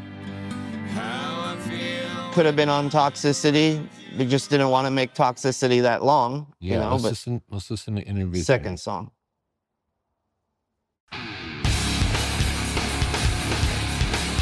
Very Middle Eastern as well. This riff. Will I have a home, longing to roam? I have to find you, I have to meet you. Signs of your face. Let's see, we're moving into directions that are not ja ja ja ja ja ja ja ja ja ja ja ja ja ja. You know what I mean? We're going into different places now. More melodic and more experimental. Yeah.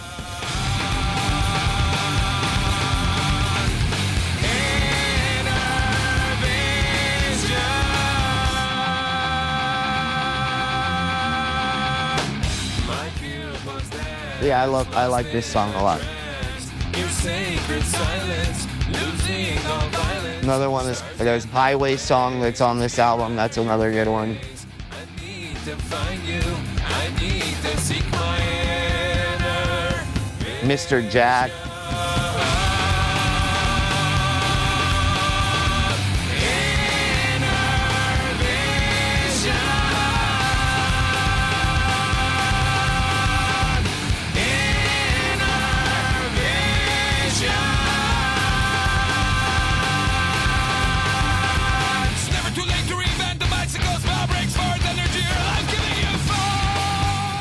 That's rad.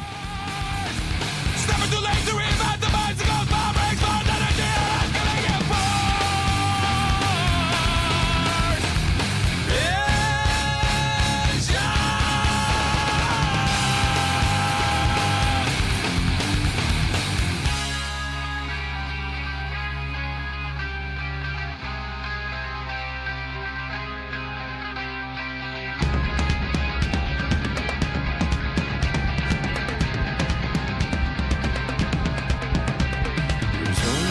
true path in life. The road that leads to all is to one. There's only one true path in life. The road that leads to all. Vision, inner vision.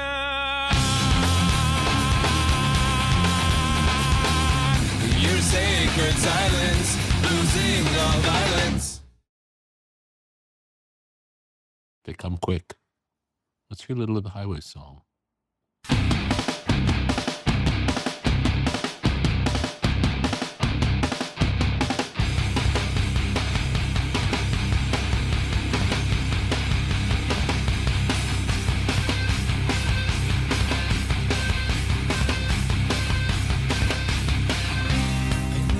I feel the love.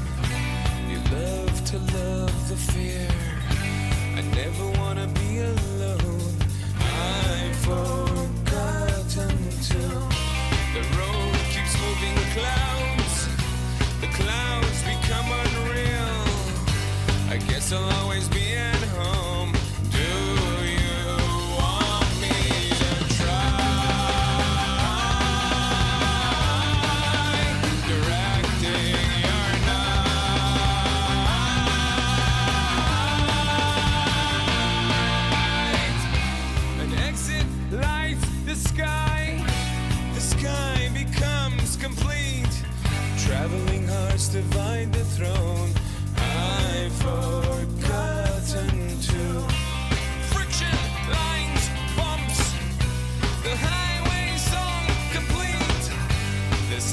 another song, like I said, in a more emotional, heavy direction. Although the chugging is there, the heavy's there, but still more like dancey chuggy. It's not metally. Yeah. More bouncy, dancey. I remember when I wrote this song, I had Depeche Mode in mind. Depeche Mode? Yeah. It was like, I don't know that. Pick up the guitar and show me the... Well, I mean... Show me the Depeche Mode version. Like, I just, in my head, I was thinking, like, if the guy from Depeche Mode was singing, like... I don't know, it might not be Depeche Mode to everyone else, but in my head, that kind of what... You visualized it. That's kind of what brought the kind of dark... If you had, like, synthesizer... I don't know, I could hear it. Maybe, I don't know if you can, but I can hear it. I can. You know, thing of the way he sings. I don't know, I don't want to sing like the guy from Depeche Mode, but just these chords kind of took me there. And then there's this part where it goes.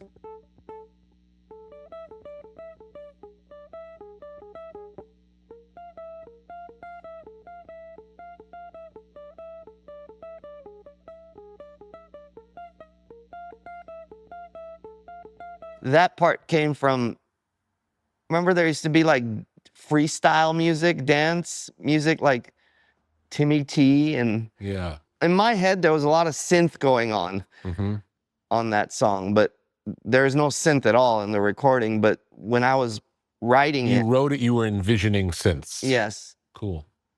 The groovy part, the dancey part, is that the same? It's just the same chords that changes the way I play it. I see.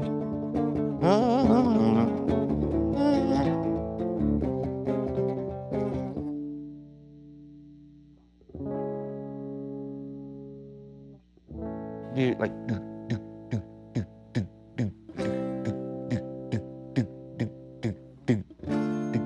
you know, if you had like a 909 or some kind of kick like that going like that. In my head, that's what was happening when I wrote that. But then, you know, you play it with a rock band, you play it with a guitar. And but it's cool because envisioning those sounds inspired you to write a different song than you would write if you were writing a song for a metal band. Yeah.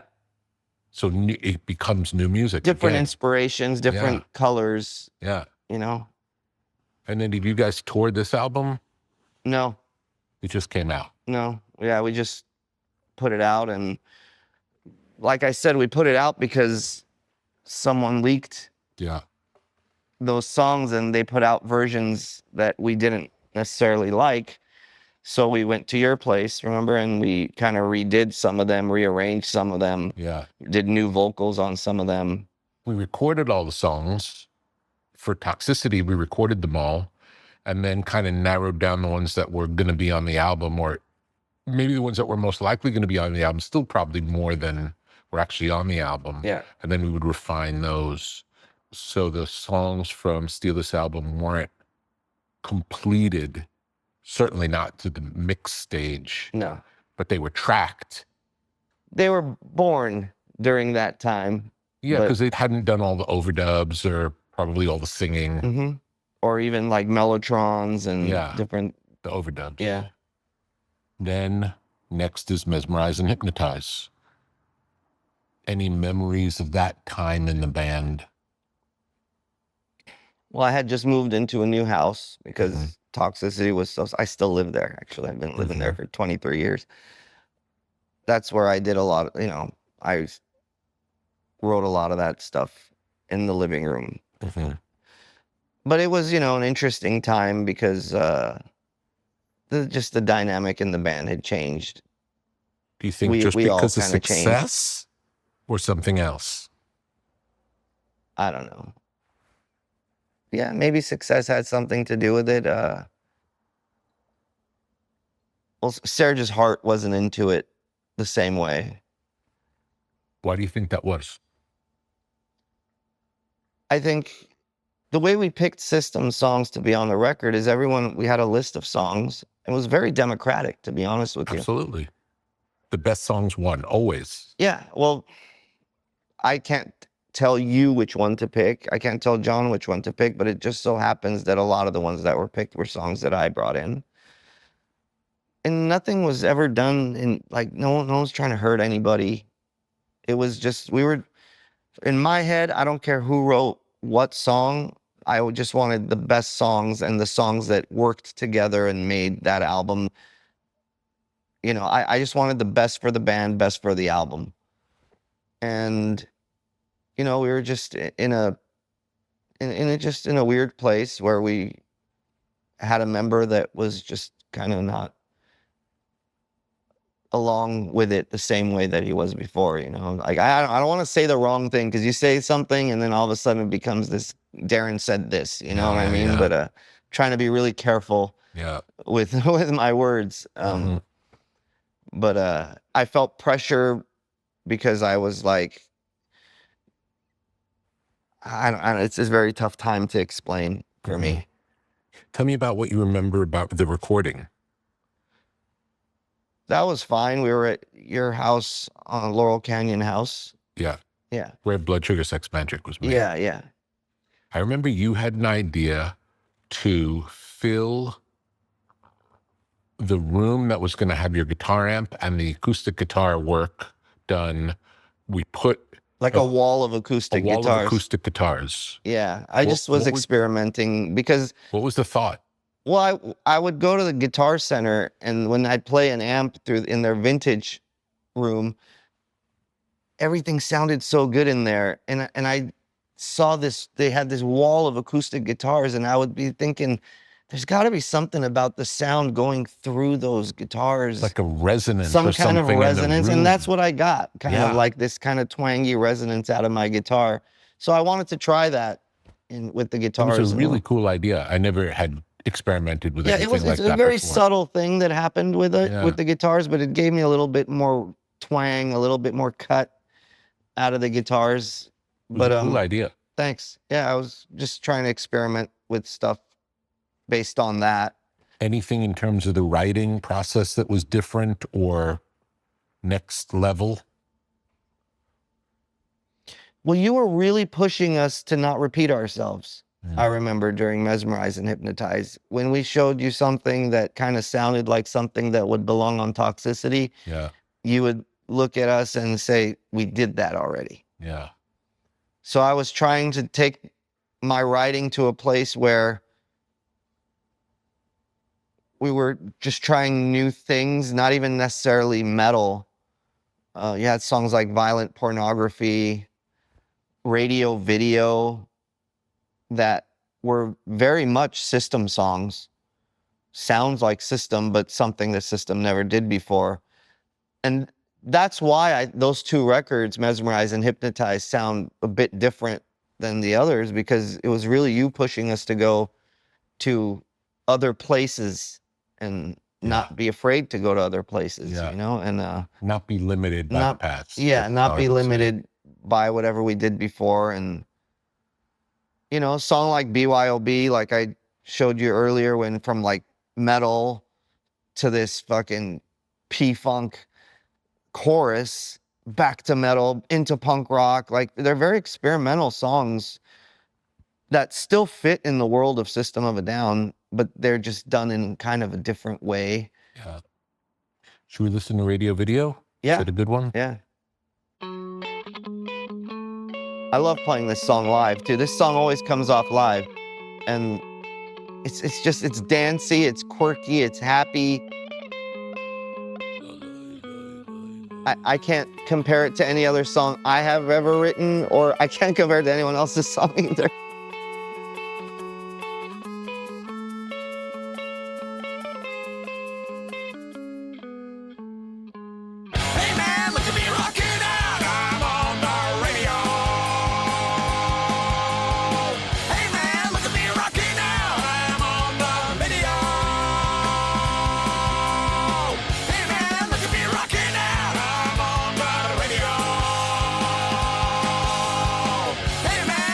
Rockin'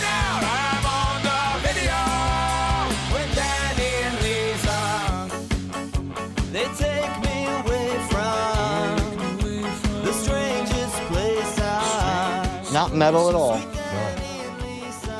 I think I was also going into less of a metal and more into a rock direction with the band. And even with Scars even went even farther into a rock. And so as my writing has gone along, I've gotten more into a rock direction with my writing through the years.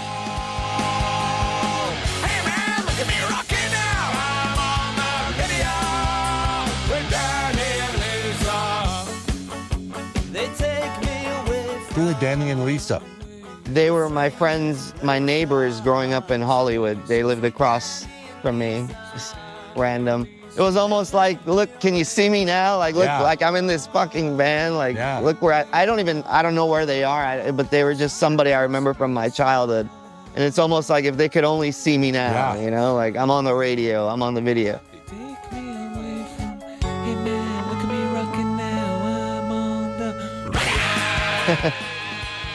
Gotta have that.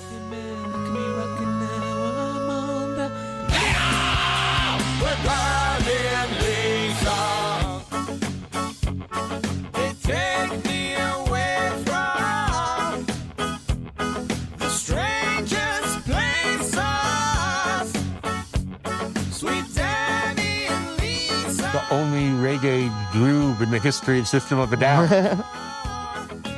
I'd have to, is it? I think so.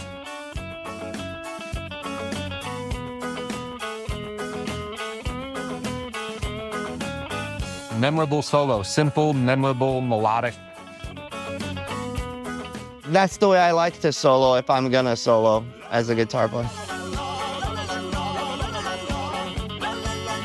Another thing about it gets faster and faster and faster. That's another thing we used to, like with Sugar, it gets faster and faster. So tempo, fucking with tempo.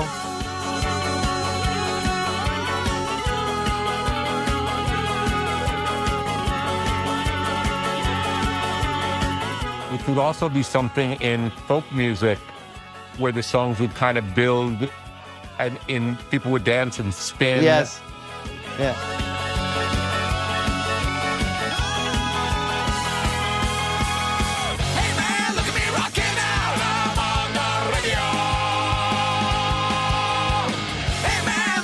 But once again, you were pushing us to go into different places.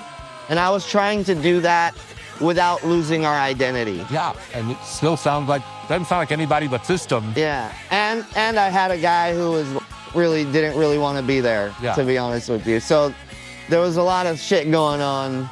I can't say he didn't want to be there, but his heart wasn't into it the same way, you know? It's great. So we recorded Mesmerize and Hypnotize at the same time. How did we release them?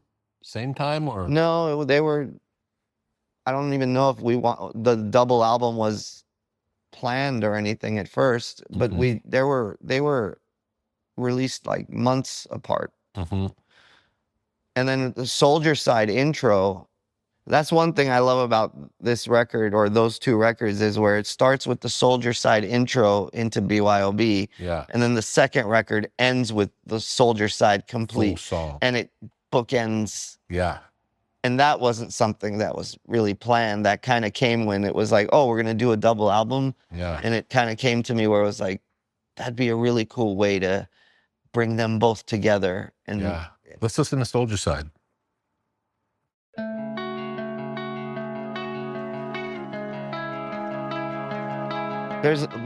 My uncle is in this song a lot because he was a soldier in Iraq. I see. And so when I wrote this song, he was still in Iraq, and the second time America bombed them. A lot of these stuff I wrote around that time. BYOB.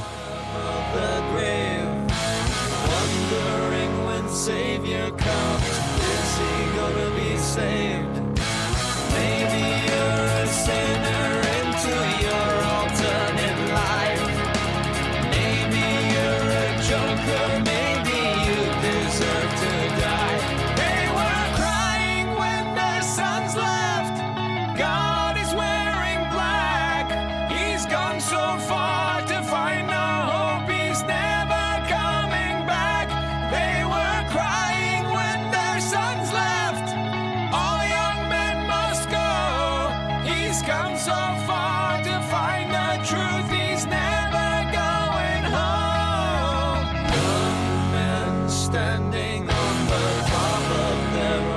And so we went from the first record Yeah. to this. It's a long ways away. Wild evolution. Yeah. In 3 recording sessions, Yes. really.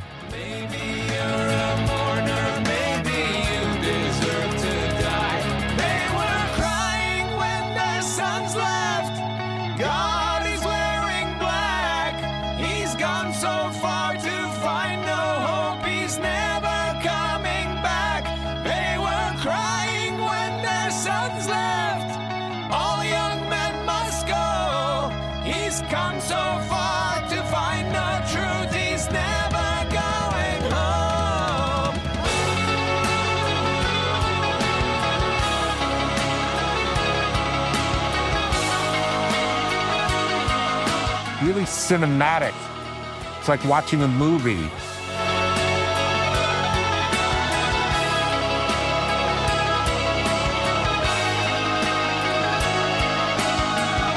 I just think as the time went along, the songwriter in me came out more in these records than Yeah.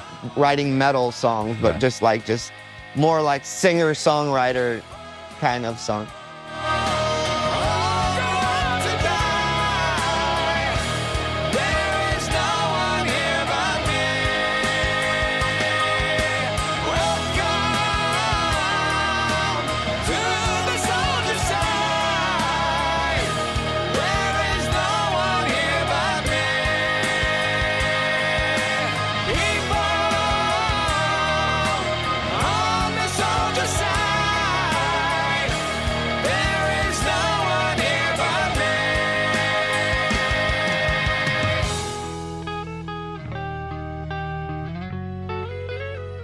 I remember when I wrote Lost in Hollywood. Yeah.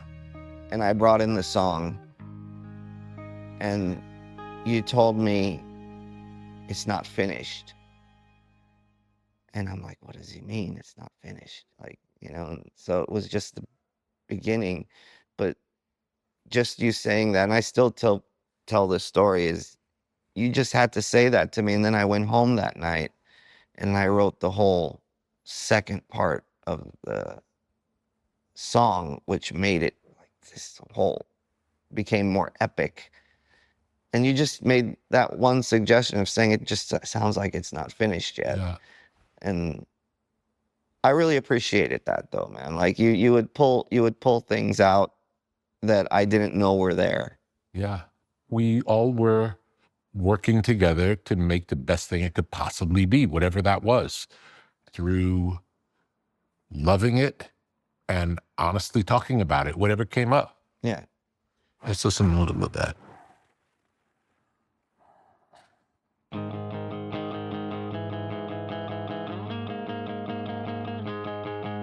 Okay, there's like heavier stuff on this record, but for me, these songs are the ones that I like the most because it was going into different places. If I'm sad about anything about not making more records with System, it's that we never got the chance to evolve even To more, see what would be to go there. farther. Yeah. You're crazy. Those vicious streets are filled with strays. You should have never gone to Hollywood. They find you to time you. Say you're the best they've ever seen. You should have never trusted Hollywood. The harmony is so cool, the notes. So I only had this when I first brought it in.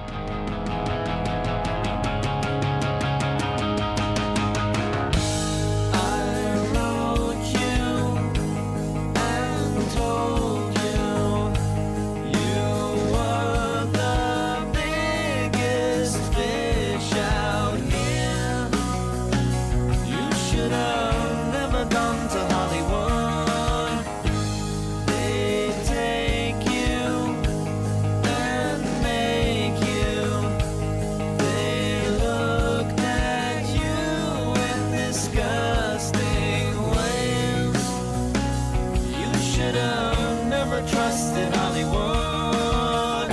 This is the part that I went home and wrote after you told me it wasn't Oh, finished. beautiful.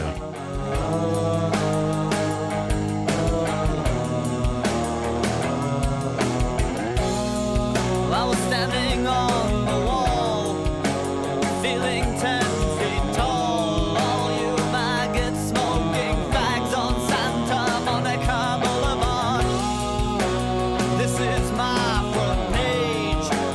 This is my new age. All you bitches, put your hands in the air and wave them like you just don't care.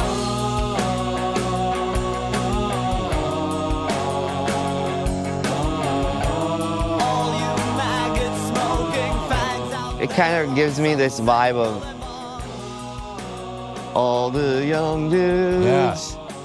Okay, like it Yeah. has this like open. Yeah. Put your hands in the air and wave them like you just Dynamic. Yeah. To me, this is heavy. It was very heavy in emotion, Absolutely. and as the band went along, I think we would have gone more into this place, and maybe not as metal and not Yeah. as, you know. Chili Peppers kind of started with the funk, but as they went along, they changed into different directions. So cool. I think we were capable of doing that. For I'm sure. not sure a lot of bands are capable of Right. letting. You already made the transition from metal to experimental music and didn't lose System of a Down. Yes. And that's the hardest part. Yeah.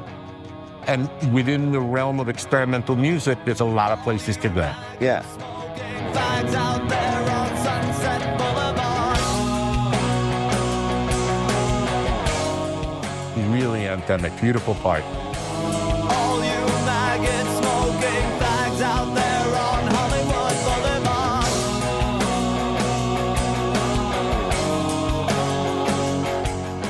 It's just the song's about, like, when I was a kid, I ride my bike and you'd see people sitting at the bus stop, or there was a lot of prostitution where I grew up. I mean, right in front of my apartment, there was a motel, and it was all prostitution going on.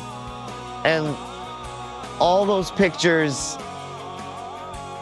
are in my head when I sing this song, or when I wrote this song, was just all the people that I grew up seeing, didn't know them, but just grew up seeing in the streets of Hollywood, that either came here with a dream or, you know, but it's a lot of my childhood is in this song. And I was born in Hollywood, you know, so like you come So to you Hollywood, got to see these sad stories. just some sad, some not sad, I don't know, but just the how did that person end up in this place? You know, I would be riding my bike around the block, and how did these people end up here? You know? Two interesting stats that I never made the connection before. So I never thought of it as 5 albums, even though it is 5 albums. And you mentioned the Doors. The Doors only made 5 albums. Yeah. And System only made 5 albums. And then the other one is System's entire recording career was over 7 years. And the Beatles' entire recording career was only 7 years. They made 13 albums in the 7 years, but it's still 7 years. Yeah. It's just interesting. Yeah, I mean, look, I'm proud of the records. Like I said, I don't live with any regret or anything like that, but it would have been nice to see where the band would have evolved if we kept putting music out. If we put out an album now, it's just so far away from when we did this. Mm-hmm. It doesn't continue the story to me. Yeah, it feels like starting a new story, really. Yeah. So, and I don't know, like there was a time that might have been something I wanted. Yeah, I'm not sure how much I want that understood. anymore. I don't, you know, I'm sure people won't be too happy to hear that from me, but yeah, I'm not at the same place where I was Understood. maybe 10 years ago. Yeah, but then again, maybe that's the place to be that allows it to happen. You can't predict where you're going to be and how you're going to feel. impossible. But yeah, man, I mean, I think for a short period of time that we had in a few recording sessions, we did evolve quite a bit. Quite a bit. Quite a bit. So a lot of growth and a lot of material in a short period of time. Loads of songs. Yeah. Yeah. And we actually had even more left over from those sessions. Maybe someday. If that did ever happen, I might want to go back and look at them again and maybe. Yeah, but the same thing happened with Steal This Album. Yeah, it would be that kind of thing. Finishing them, essentially. Yeah, there's a reason why they weren't on the record. They just weren't as good. Yeah. In some way. They had good parts, but maybe not good completely, you know. So, you know, you never know. How would you say your relationship to music has changed over the course of your life? You know, I was writing albums at this time. Now, I release stuff with Scars, but Scars has 2 records out. And I have a new one coming next year. But I write kind of at my pace now, and I write for me, and then I choose to put it out when I want to put it out. There's no there isn't as much pressure. Yeah, but you still continue writing. Oh, yeah. That's what you do. No, I have tons of songs that nobody's ever heard. And you continue adding to that list? Yeah. Yeah. I do have quite a bit of material that no one's heard. Some will work with System, some will work with Scars.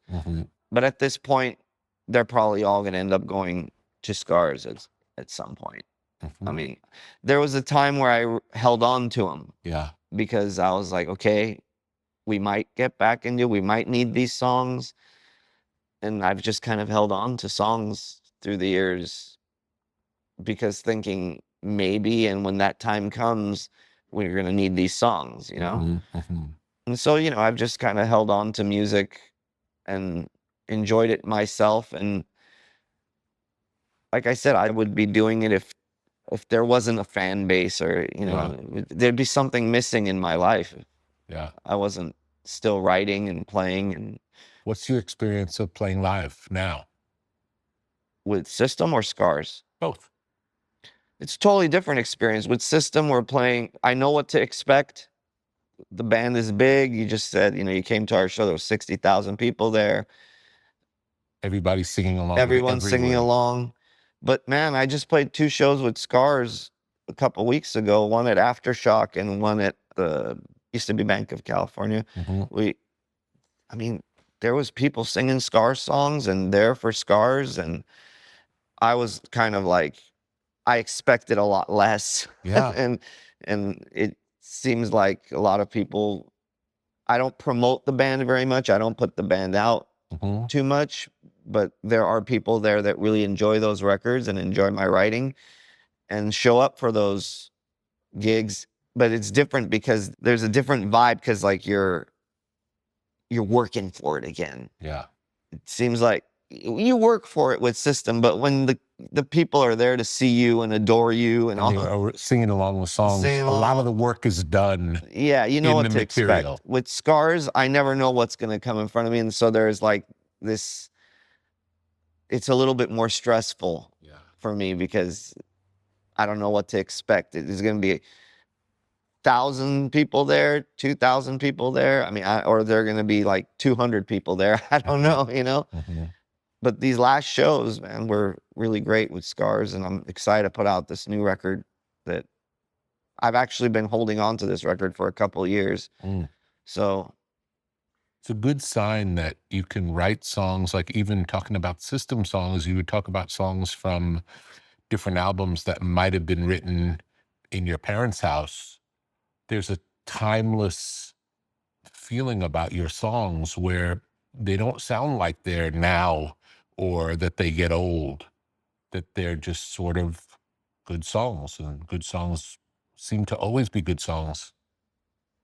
I think some people are like, hey, when I hear you play the guitar, I know it's you. And I'm like, I don't think it's so much the guitar. It's just the way I arrange songs, the way I write songs is, I think, if I had a signature to what I did, it's the songs. It's the songs. It's not necessarily the instrument that I'm playing. It's how I organize and how I compose and put things together that work in a way that it ends up sounding like one of my pieces. Because you put together pieces that don't obviously go together. Yeah. But they flow very naturally in your songs. Yeah, and I have a really broad taste in music. There's so many different kinds of genres, so many different kinds of music that I love. And, you know, you don't feel one way all the time either, you know? So I feel very fortunate to be an artist that I love death metal, but I couldn't just play in a death metal band. Yeah. I love... No, it would get old. And it music, would be limiting. Yeah, so I've kind of built myself in a way where fans aren't necessarily surprised when I do something different. And I feel like I would do it regardless whether I can get away with it or not. It's just it's honest to me. You know, it's cool to be able to have that room and not be just, you know, I have to use these heavy riffs and this vocal style all the time. Like I feel very free as a songwriter to be able to kind of do what I want, and it kind of comes out sounding like me, whether it's a song like Lonely Day or a song like BYOB or, you know, there's some, look, I know Scars isn't his biggest system, but some of my songs that I'm really proud of, I wrote, there's a song called Insane, Babylon, that are Scars songs, that Guns Are Loaded. There's some songs that I'm very, very proud of in the Scars catalog as well, you know, and so I think I'm fortunate to have that outlet as well, too, because some people have that one band. I do have another band that it seems like people care about and come to see.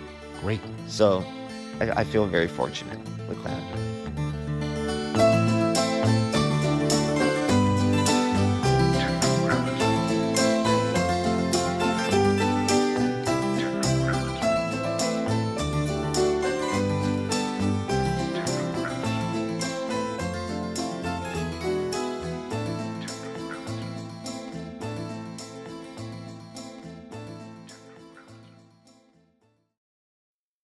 Tetragrammaton is a podcast.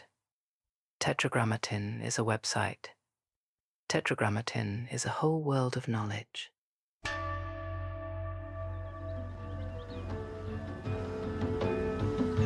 What may fall within the sphere of Tetragrammaton? Counterculture? Tetragrammaton. Sacred geometry? Tetragrammaton. The avant-garde? Tetragrammaton. Generative art? Tetragrammaton. The tarot? Tetragrammaton. Out-of-print music? Tetragrammaton. Biodynamics? Tetragrammaton. Graphic design? Tetragrammaton. Mythology and magic? Tetragrammaton. Obscure film? Tetragrammaton. Beach culture? Tetragrammaton. Esoteric lectures? Tetragrammaton. Off-the-grid living? Tetragrammaton. Alt spirituality? Tetragrammaton. The canon of fine objects? Tetragrammaton. Muscle cars? Tetragrammaton. Ancient wisdom for a new age. Upon entering, experience the artwork of the day. Take a breath and see where you are drawn.